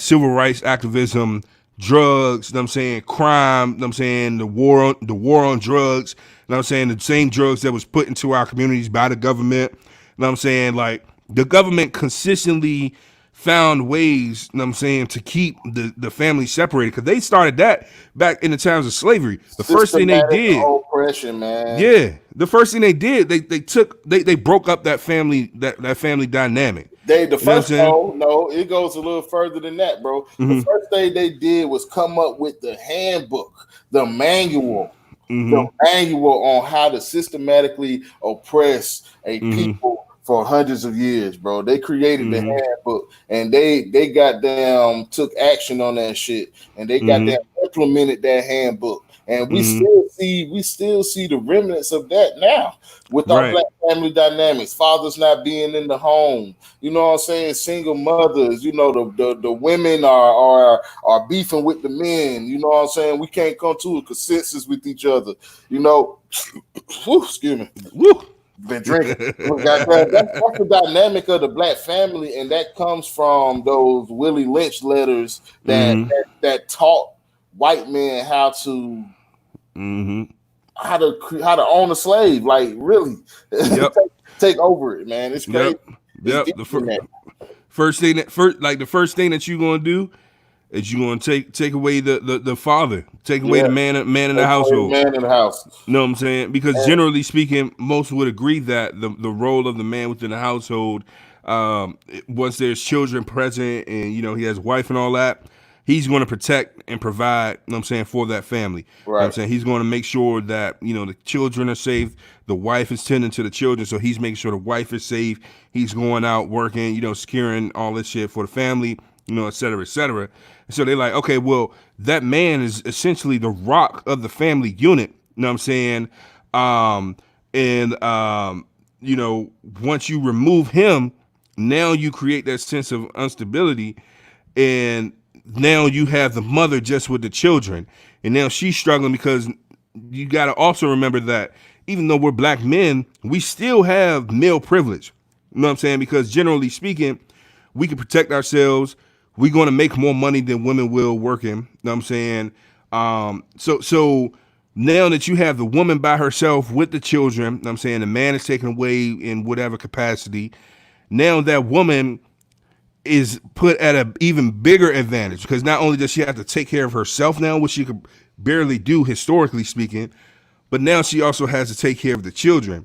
And so then that's where the term strong black woman came from, because black women somehow miraculously figured that shit out and have been thriving for decades. But the core of the strong black woman term is essentially their struggle or their pain, which is fucked up, but it all stemmed from the black man being removed from the household. And so I think now, present day, black men can recognize that, and we right. saw that, and we saw the effects of it within our childhood and the absence of our fathers. You know what I'm saying, and the decisions they made. And so now we're trying to, efficiently change that, Yeah, and just see a different family dynamic moving forward. we don't necessarily have a blueprint to do that. Right. You know what I'm saying? It's really Right. by trial and error, because how can we learn something that a generation before us didn't even, what I'm saying, display, Mm-hmm. have to figure out what that looks like for us. Right. And that leads, and what you were saying kind of led to this point, because there are different dynamics within the black family that create barriers, what I'm saying, to that prevent us from moving forward and thriving as a people. And I Mm-hmm. think that this is one of them, because a lot of women are used to not having that man around to pick up, maintain his slack or his responsibilities. It create this mindset within women that Alicia brings a point to. Imagine being a mother with a whole father in the house and still feeling like you have to do everything because it's what you've seen, not because the father isn't doing his part. Like, it's a mental battle. It's a mental battle within them to allow a father to be a father. Right. Right. And And that's not their fault, because it's not their historically, fault. like they literally they had to do everything Right, because we were removed from the household. You know what I'm right, saying? And right, so that's one thing that, you know what I'm saying, as his brothers, we have to understand. You know what I'm saying, when black women are, quote unquote, too independent, you know what I'm saying, or right, can't allow a man to be a man and all that shit. Well, you have to right. think like, at this point, I feel like it's ingrained in their DNA to Yeah. just be thinking like survival Yeah, mode, yeah. You like at this point, it has to be, and yeah. I see it too much. The struggle between black men and women on a daily basis. You know Mm-hmm. what I'm saying? That at this point, it has to be ingrained in their DNA, because it's been mentally pushed in our minds and shown in our family dynamics for Mm-hmm. so long that eventually, yeah, maybe it did blend in the DNA, where they feel like they have to be able to maintain all dynamics. And it will never Mm-hmm. change. It will never change if the men in their lives and within those relationships who have children with them are holding down their part. But then Mm-hmm. if you have a father who's doing what he's supposed to do and making it happen, you know what I'm saying? At some point, as the mother, you have to be able to allow that father to be what he's supposed to be, whether you're together or not. Mm-hmm. Whatever, because once when you have a child together, it shouldn't matter about what you two as parents have going on, because everything you have going on needs to be invested in that child and making sure that they understand the dynamic of your relationship and making sure that Right. they understand that this is a real world and that in the real world a lot of parents don't stay together. You know what I'm saying? Mm-hmm. But that doesn't take away the love that we have for you, and we are still going to teach you. I mean, because I have to sacrifice what I want to do and what I feel to make sure that my daughter has the environment that she needs in order to thrive, bro. That's my Mm-hmm. number one. That's my number one feeling. So if Alicia, like, cause we like she has a field that could possibly call for her to travel, you know what I'm saying, very soon, and like to a place where nobody's at. You know what I'm saying? And Mm-hmm. and in my field, I have the flexibility to be able to do that and can work from anywhere I'm at. You know what I'm saying? And thrive Mm-hmm. from anywhere I'm at. So I have to move to where they're going, bro. Mm-hmm. I have to. I have to because I need to be there. I have to be there. You know what I'm saying? She cannot move without me, bro. She cannot do that because I would not allow nobody else to teach her their way when this is my opportunity for her to see things my way and her to come out. And I ain't saying that my system is perfect. I'm not Mm-hmm. saying that at all either. I'm sure there's going to be mistakes. There are things that I still need to work on myself now today. I don't have all the answers, man. I do not have all the answers. But what I am saying is that I do see a You vision. gonna be there.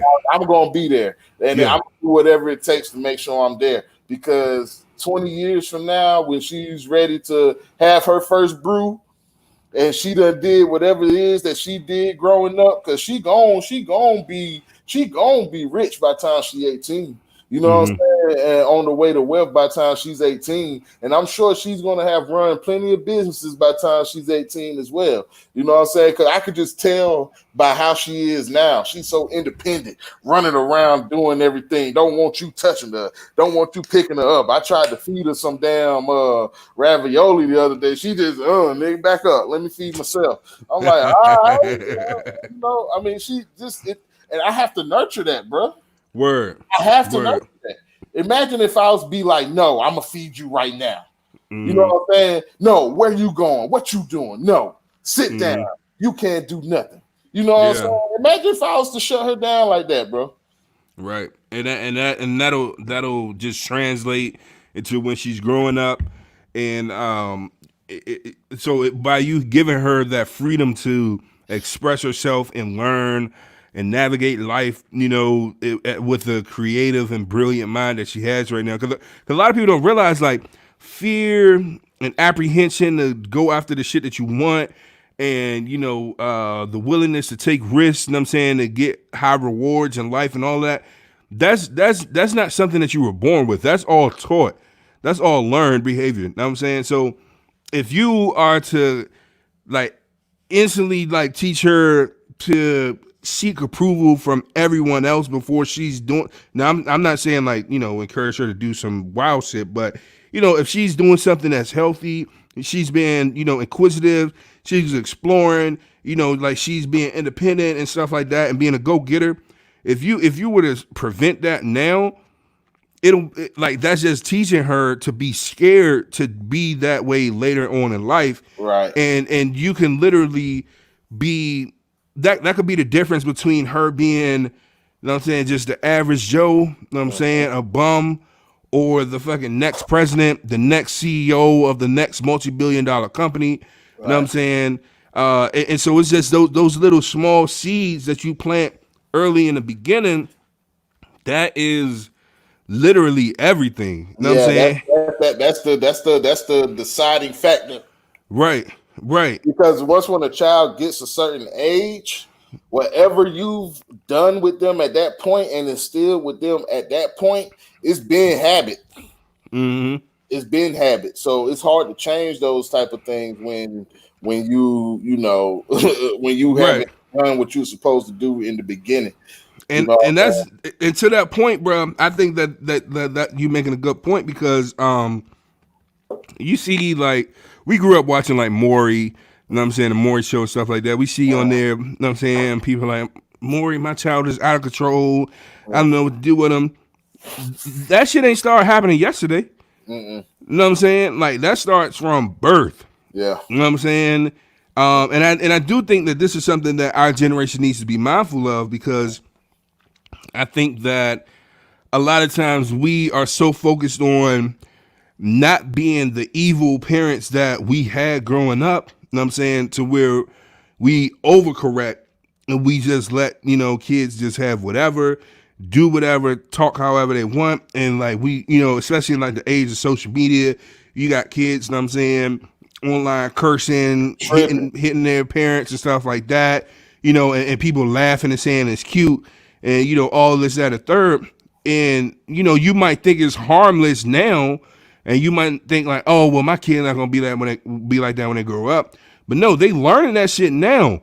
And so as they grow up, the more like the more that they learn when they're young, the more it just becomes reinforced as they get older. You know what I'm saying? And so by the time they fucking 13, 14, 15 years old, like you telling me you about to try to undo 13, 14, 15 years of shit, you know what I'm saying, within, the next 3 years until they 18. It's You know what I'm impossible. saying? Like Yeah. it's impossible, bro. So like you literally have to start all of that stuff from literally from birth. You know what I'm saying? You have to Yeah. build that respect, that trust factor, you know what I'm And saying, drill between it you and and your drill it. child. You got to drill it in there, man. You got to get Yeah. them to understand and to see, Right. because the world is fucked up. It's either you get it right or the world is going to get it right.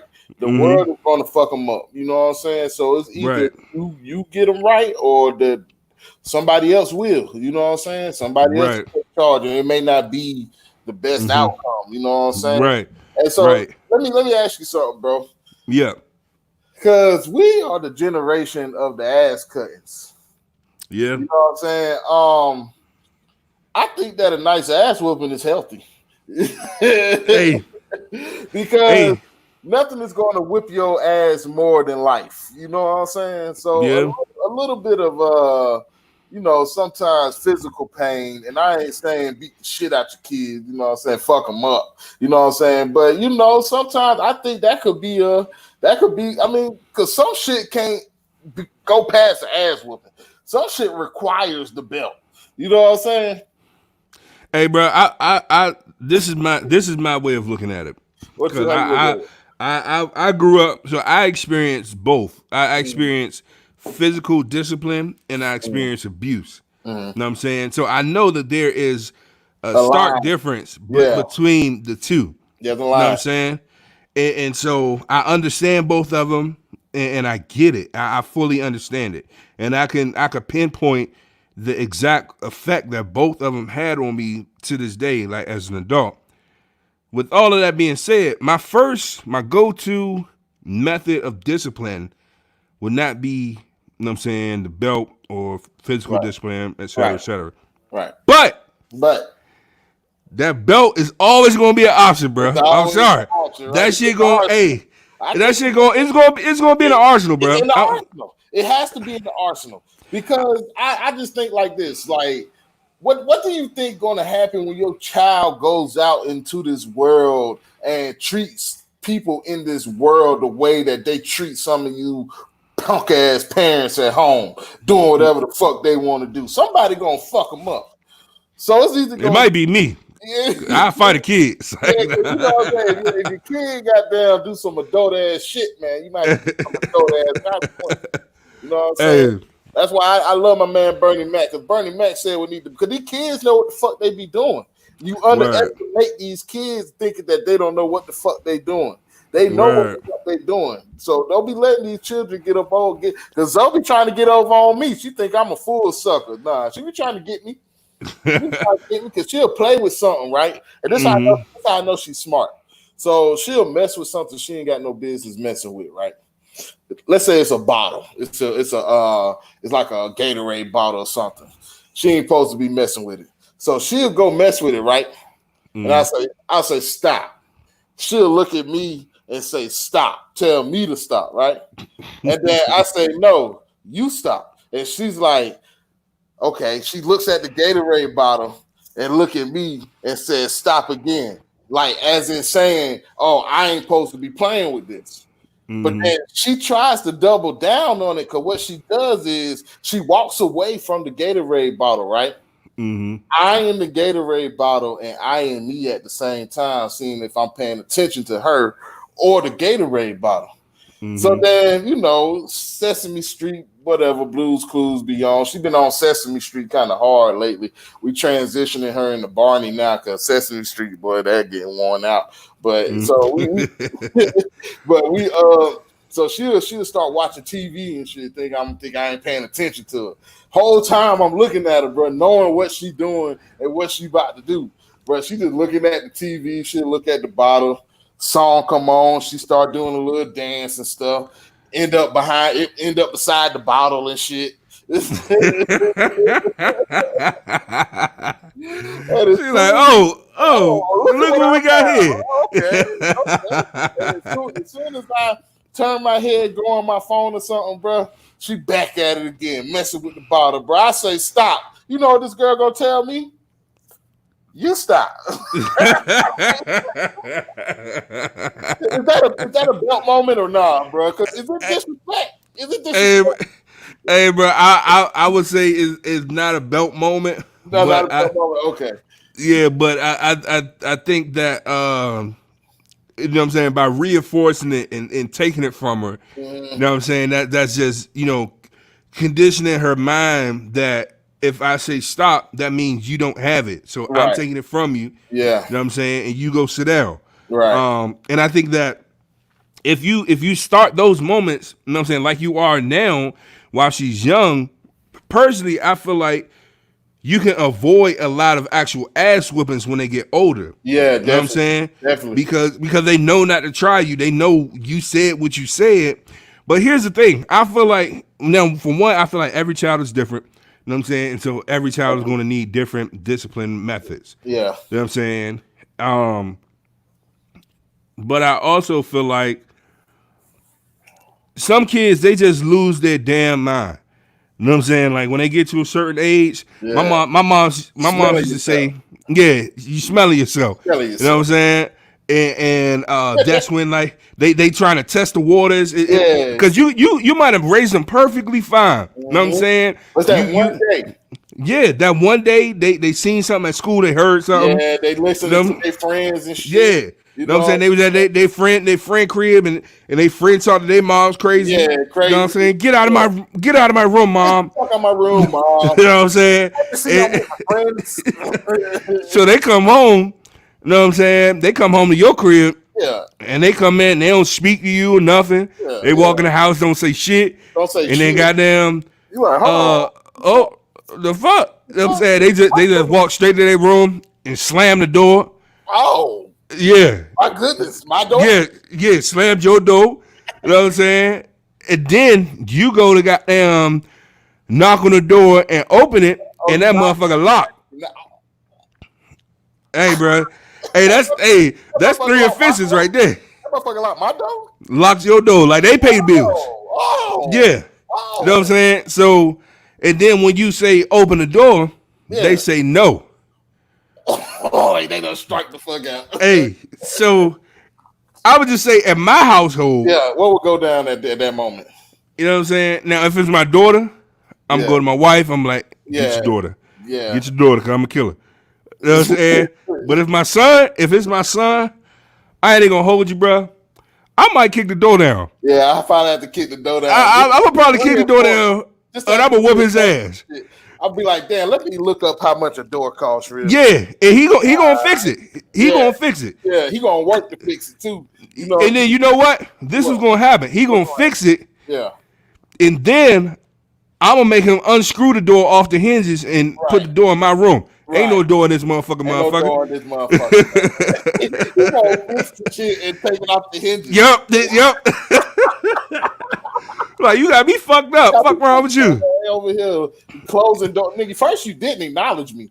Hold on, Yeah. I didn't see your ass all day. Where the fuck you been? Hey, how you Yeah. doing, motherfucker? Who the fuck nigga just walk past me and my shit Word. and then go on Word. to eat something later? Word. But now here's another thing though, because we also have to be mindful of, you know, shit might happen or whatever. You know what I'm saying?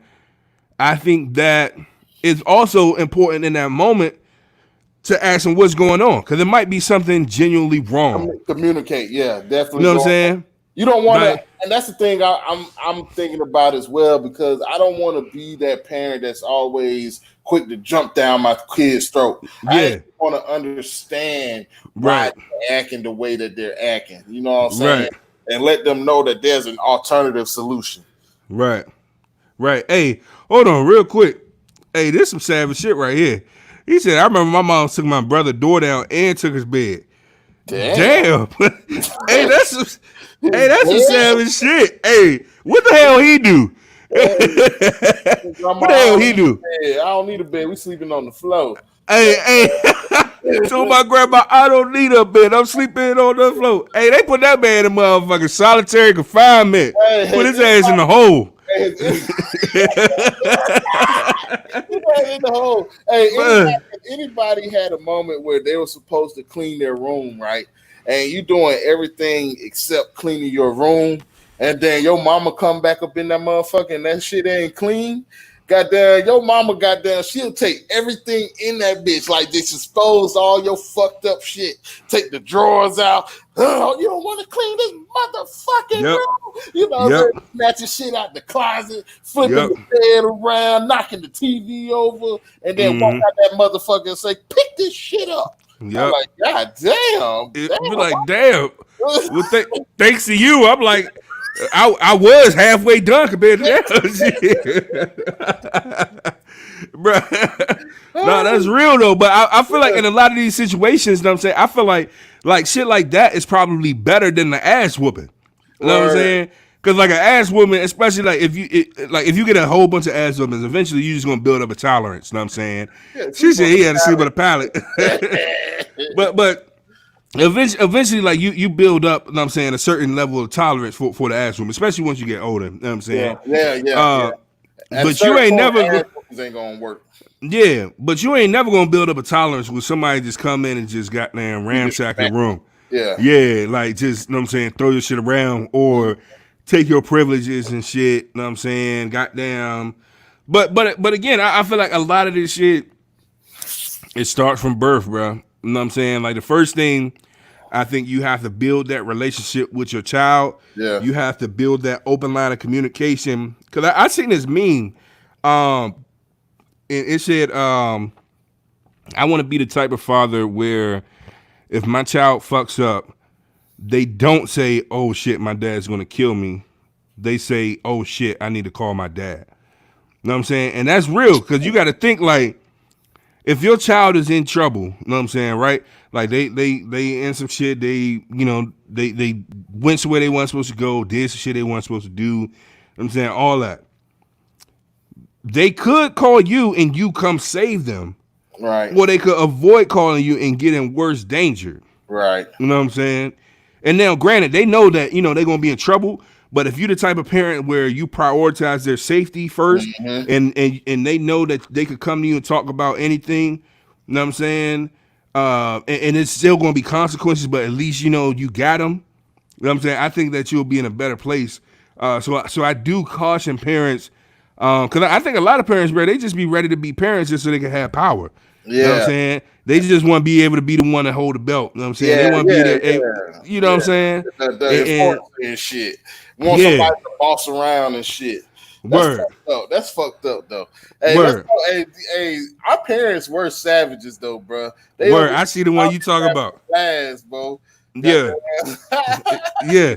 Also, hold on, we found out that's why they took the bed. By the way. Oh shit! Damn. Yeah, that's what happens when you hang with them sometimes, man. And then everybody knows the good old wake up in the 3 a.m. to wash dishes. Boy, in that good sleep. In that good sleep. Bruh. Hey, And then when you clean it to your expectations, you be like, oh yeah, shit, she got me fucked up. Now I gotta clean this motherfucker. Mm-hmm. Word. They be like, look at this. Look at this. Like, the fuck is that? Bro. Hey, hey, this is one right here though. All these damn dishes in the sink and it just be a fork. Nah, hey, I know y'all remember this though. You ever your mom's ever told you make sure the kitchen clean when I get home from work? You know what I'm saying? Make sure the chicken taken out, cause I'm gonna fry some chicken or whatever. Make sure the kitchen's squared away. And you get home from school, you like, oh shit, I got time. I'm about to watch my damn cartoons and shit. Mommy don't get home for a few hours. You know what I'm saying? Man, you hear the motherfucking keys jiggling in that door. Oh shit. They got caught up in the cartoons, nigga. Boy. Bro, you fucking run full speed to the motherfucking kitchen. Hey, my mom used to come in that junk. She open the door. I'm in that motherfucker just starting the dishwater and shit. She like, so you been in here all day. Mind you, I ain't even been in there all day. I went to school and everything, but to her, that's all day because I've been home for hours. You been here all day. This chicken ain't out. This chicken ain't defrosted. You just took this chicken out 5 minutes ago. These dishes ain't done. Defrosting the meat is a sin. That's like a federal crime, bro. Yeah, that's a federal crime in the black household. If you don't defrost the meat, nigga, you going down. Bruh. Hey, and I try to make up some dumbass lie like, oh, I had to change the water because the water got dirty. She like, it ain't not one clean dish in this motherfucker. Hey, why our parents always went like off the meter, bro? Like we do it, because you talk about getting lost in the cartoons. You trying to figure out who really did it on Scooby Doo and shit. Word. You always knew the sound Yo Mama Keys made, bro. Bro, I'm telling you, bro. It was a distinct sound, bro. I knew that was my. I knew that was her. Yeah, bro. Like I could go to the store with my mama right now. We could be in Walmart or some shit, and I might go off and be looking at some toys or some bikes or some shit. And I come back to the general area she at, but I couldn't really see over the racks. But I could hear her keys. Yeah, and I knew I could find her, bro, just off the sound of her keys, bro. That shit real, bro. Yeah, that shit real as fuck, man. They got that. You hear them keys go in the door, and whatever it is you're supposed to do that you didn't do, you know it's going down. And they know it before you even get there, because they probably on the way home. So I bet this motherfucker ain't I asked him to do. This motherfucker ain't take out the meat. I bet you when I go home, this motherfucker ain't take out the trash. He ain't doing shit in there watching Scooby Dank. Got there always fucking up the names of your favorite cartoons and shit. Bruh. And then don't let you goddamn come talk to your mom and say, Mom, my head hurt because you was in front of that damn TV and on that damn phone. Bro, you like, Mom, I broke my leg because she was watching that damn TV. That's your damn problem. Hey, you tell your mama you hot. You be like, man, Mom, it's hot. Can we turn on the air? Just sit still. Word, sit still. Mom, I'm thirsty. Drink your spit. Bro. Niggas ain't never went to the doctor. Tylenol, everything. Naps cured everything. Go lay your ass down, goddamn. Lay your ass down. Go take a nap. That'll help. Bro. But this the one right here, bro. This the one. That old school and the gospel music early in the morning, bro. Sunday morning, yes, sir. Bro. You knew it was going down. You knew it was Sunday. Bro. Nah, my mom, so that was my mom's on Saturday mornings, bro. She'd wake up at like 7 in the morning. Yeah, early as fuck. Bro, blasting gospel music because she done been up since 4 o'clock praying. Yeah. You know what I'm saying? Blasting the gospel music. She got the frankincense and myrrh oil burning. Yeah. You know what I'm saying? And then it just smelled like frankincense and myrrh and bleach. And goddamn, you gotta get up and do some shit. Yeah, cause you don't. Hey, bro, after 7, you only got but so much time to get your ass up and help, bro. Cause like by But about she seven gave you a grace 15. period from 4 to 7. You know Word, what I'm saying? That was a cause in grace her mind, she been at work all day basically from Yeah, 4 to yeah, 7, yeah. So if you ain't making no noise back there by 6:59, bruh. goddamn, you better. Hey, that shit used to be funny because I used to when my mom used to call me early in the morning like that, come do some shit. I'd get like, yeah, I'm up. Yeah, I yeah. go to the bathroom, turn the water on, and lay down in the bath. Tired as hell, Take my ass back to sleep, nigga. I said, I'm going to sleep. Fuck this shit. bruh. Hey, don't let you sleep too long. Your mom's like all of a sudden she got to do everything around here. Word. You know. Just like your daddy. Word. Hey, my mom used to go in like my mom was the queen of guilt tripping, bro. Boy. Queen of guilt tripping, bro. Like, bro, I remember my mom used to be the type. She might ask me. She tell me cut the grass or something. She be like, hey, want you to go ahead and cut that grass. It's getting a little high. And that range is gonna make it grow some more. So go ahead and go ahead and cut it. I'm like, yes, ma'am. And I might be just finishing up something I was doing. You know what I'm saying? It might take about another 5 minutes. Yeah. But I kid you not, 4 minutes later, why I hear the fucking shed door banging closed. I hear the law. I'm like, oh god damn, bro. She out that motherfucker in a house coat. You know what I'm saying? With slippers on, trying to crank on the lawnmower. I gotta do everything around it. I'm like, God dang, bro. Like, give me a second, bro. She swore she had to do everything, bro. I'm like, bro, I can't even pee. Yeah, our parents ain't give us time to do shit. When they wanted Bruh. something, they meant like right now. Right now, bro. Ain't nothing else. Like when Bro, my parents gave you an assignment, nigga, you had to get on that shit yesterday, nigga. yesterday, bro, you supposed to have your work shoes on at all the time. All time. Your work Yeah, jeans, yes, a sir. motherfucking a fucking sun hat, Yeah. a glove on with this What, hand, you remember the a little sponge. necklace fans? The necklace fans? Word, yeah, with the water bottle. Yeah, that shit broke the first day. Word, yeah. Yeah. So you just spray yourself with water.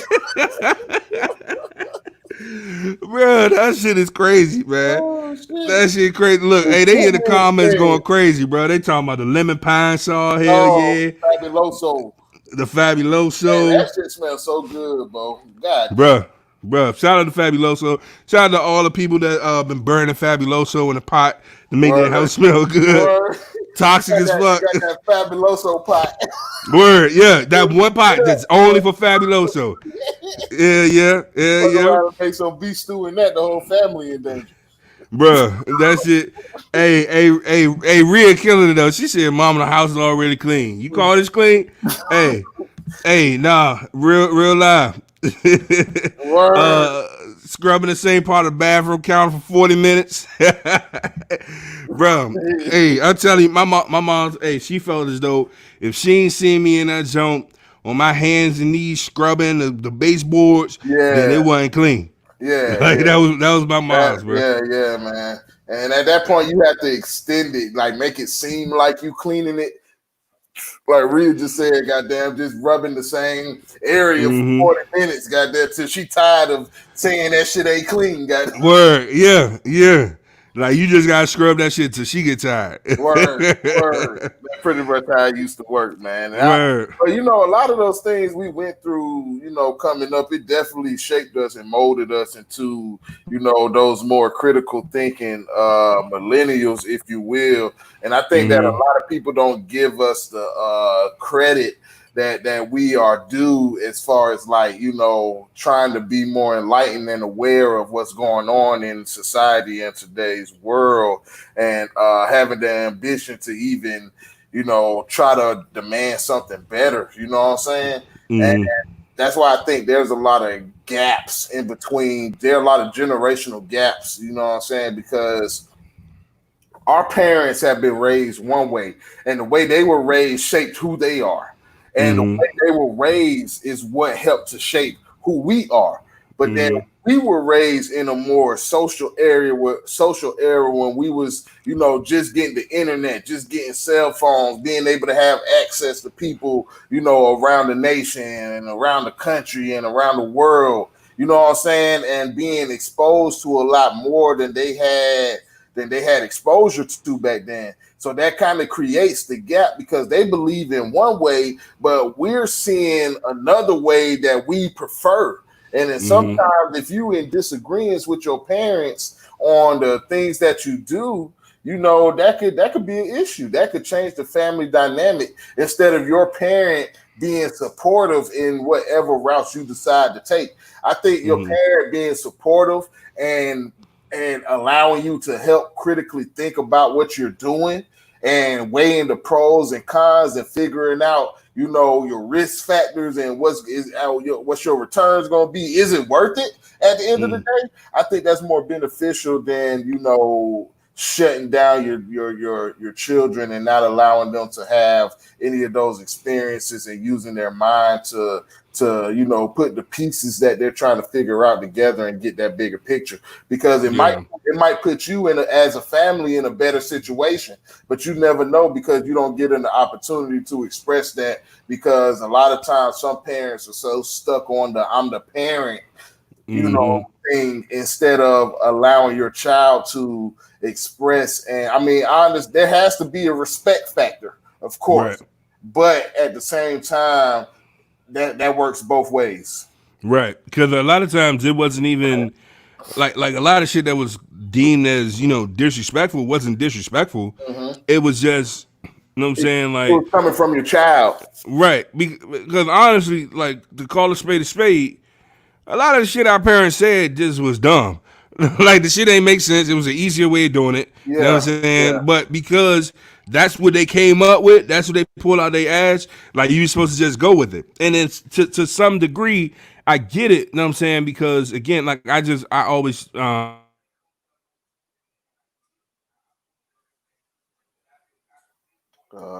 think he froze up. I think I'm still on live.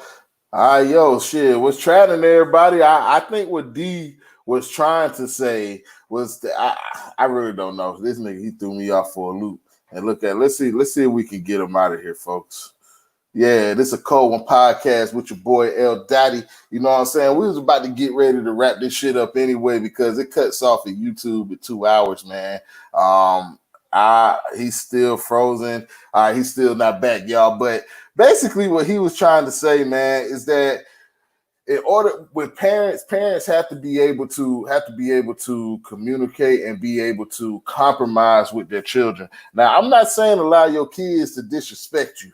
You should definitely never allow your children to disrespect you, but you should also let them know.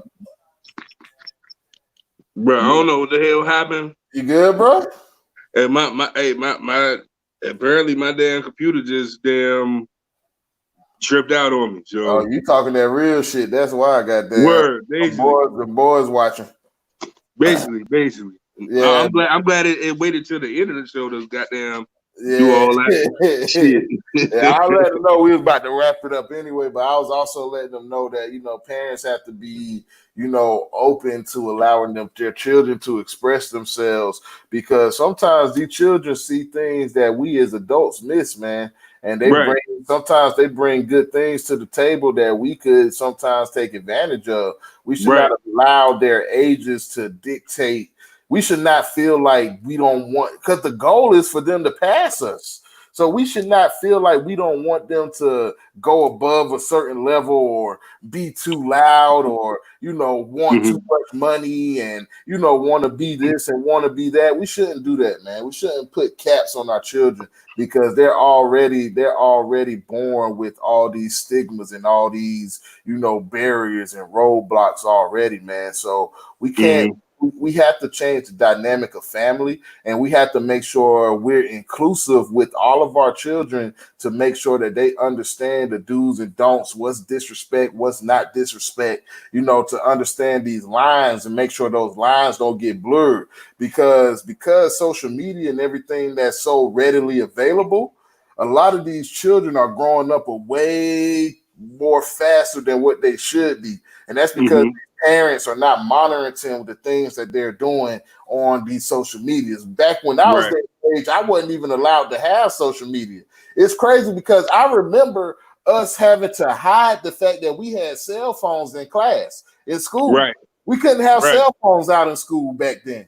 Now, every video goes on in the classroom. These kids have these distractions up and nobody's saying anything about it now. They were so hard on us about it, but now they're able to just do it. And that's what I'm saying. We have to be able to help them to differentiate reality from social media and from the other things that people try to put out there. You know what I'm saying?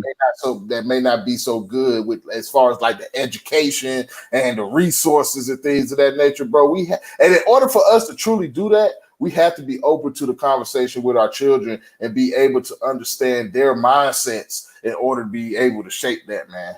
Right. Nah, that's real.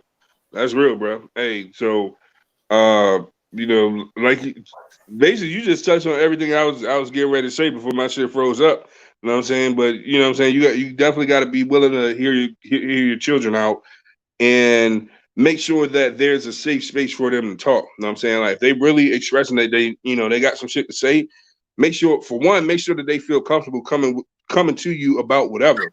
Right. You know what I'm saying? About whatever. It should be nothing that your child is uncomfortable with, talking to you about. Right. And then, just kind of work to build that relationship from jump, because all of it, as we just discussed, I'm saying, like both of us with our father issues and stuff, because we joke about women, having daddy issues and all that shit all the time. But a lot of us dudes, we got daddy issues, you know what I'm saying? And it shapes how we live and how we interact with people and how we build, relationships and bonds and all that as adults. So you definitely got to be mindful of the things that you're instilling in your children, the examples that you're setting for them, the things that you're showing, because all of that shit, it all plays a critical role in their overall development. So just kind of be mindful of all of that. And definitely, man. And so I think this was a good talk today. Man, hey, everybody who's still here, man, y'all let us know some of the topics y'all want to discuss, some of the things that's on your minds. We really appreciate the engagement. Y'all keep the comments, popping off the chain, man. We really definitely appreciate that, man. And for all you parents out there, man, take the time to listen to your kids, man. But don't be a punk ass parent and be afraid to utilize that belt when necessary. You know what I'm saying? Don't let these kids run over you now, but goddamn, listen to them a little bit. You know what I'm saying? Yeah. You got to ask yourself, if your child acting wild as fuck, what did you do to allow it to get there? Right, exactly, man. And don't forget to make sure y'all tune in every Tuesday and Thursday, man, 9 p.m. You know what I'm saying? For a Cold One podcast. Y'all make sure y'all continue to bring y'all drinks to get fucked up with us, because these are a lot of sensitive topics, man. And sometimes you have to be medicated in order to get through them, man. These are tough topics, man. So, y'all make sure y'all continue to bring y'all beers. Y'all make sure y'all continue to follow us, join us, man. Like, comment, subscribe, share. If you like our content, tell somebody about it. You know what I'm saying? Tell somebody, baby, grandmama, uncle, auntie Tracy. Ain't that what you say? It's your baby mama, sister, cousin Tracy. Oh, okay, baby mama, sister, cousin Tracy. Gotcha. Yeah. So make sure you make that happen, man. And Dave, you got anything else? Nah, that's it. Make sure make sure y'all subscribe, because a lot of y'all be reaching out saying, "Yo, when is the next show? What are y'all talking about?" If you subscribe, you're gonna get a notification. Turn on the notification bell so you know when we going live, because we schedule it in advance. Yeah. So make sure you subscribe on YouTube. Yeah. Y'all subscribe on YouTube. Y'all get the notifications and everything, man. And y'all can feel free to comment on there too, man. You know what I'm saying? And let us know what y'all want to see, the things y'all want to talk about. We open, man. We open, man. But I guess, man, until then, we'll see y'all Thursday, man, 9:00 p.m. Once again, it's your boy L Dottie.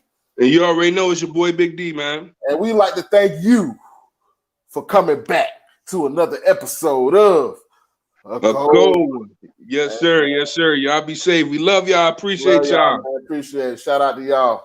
Yes, sir.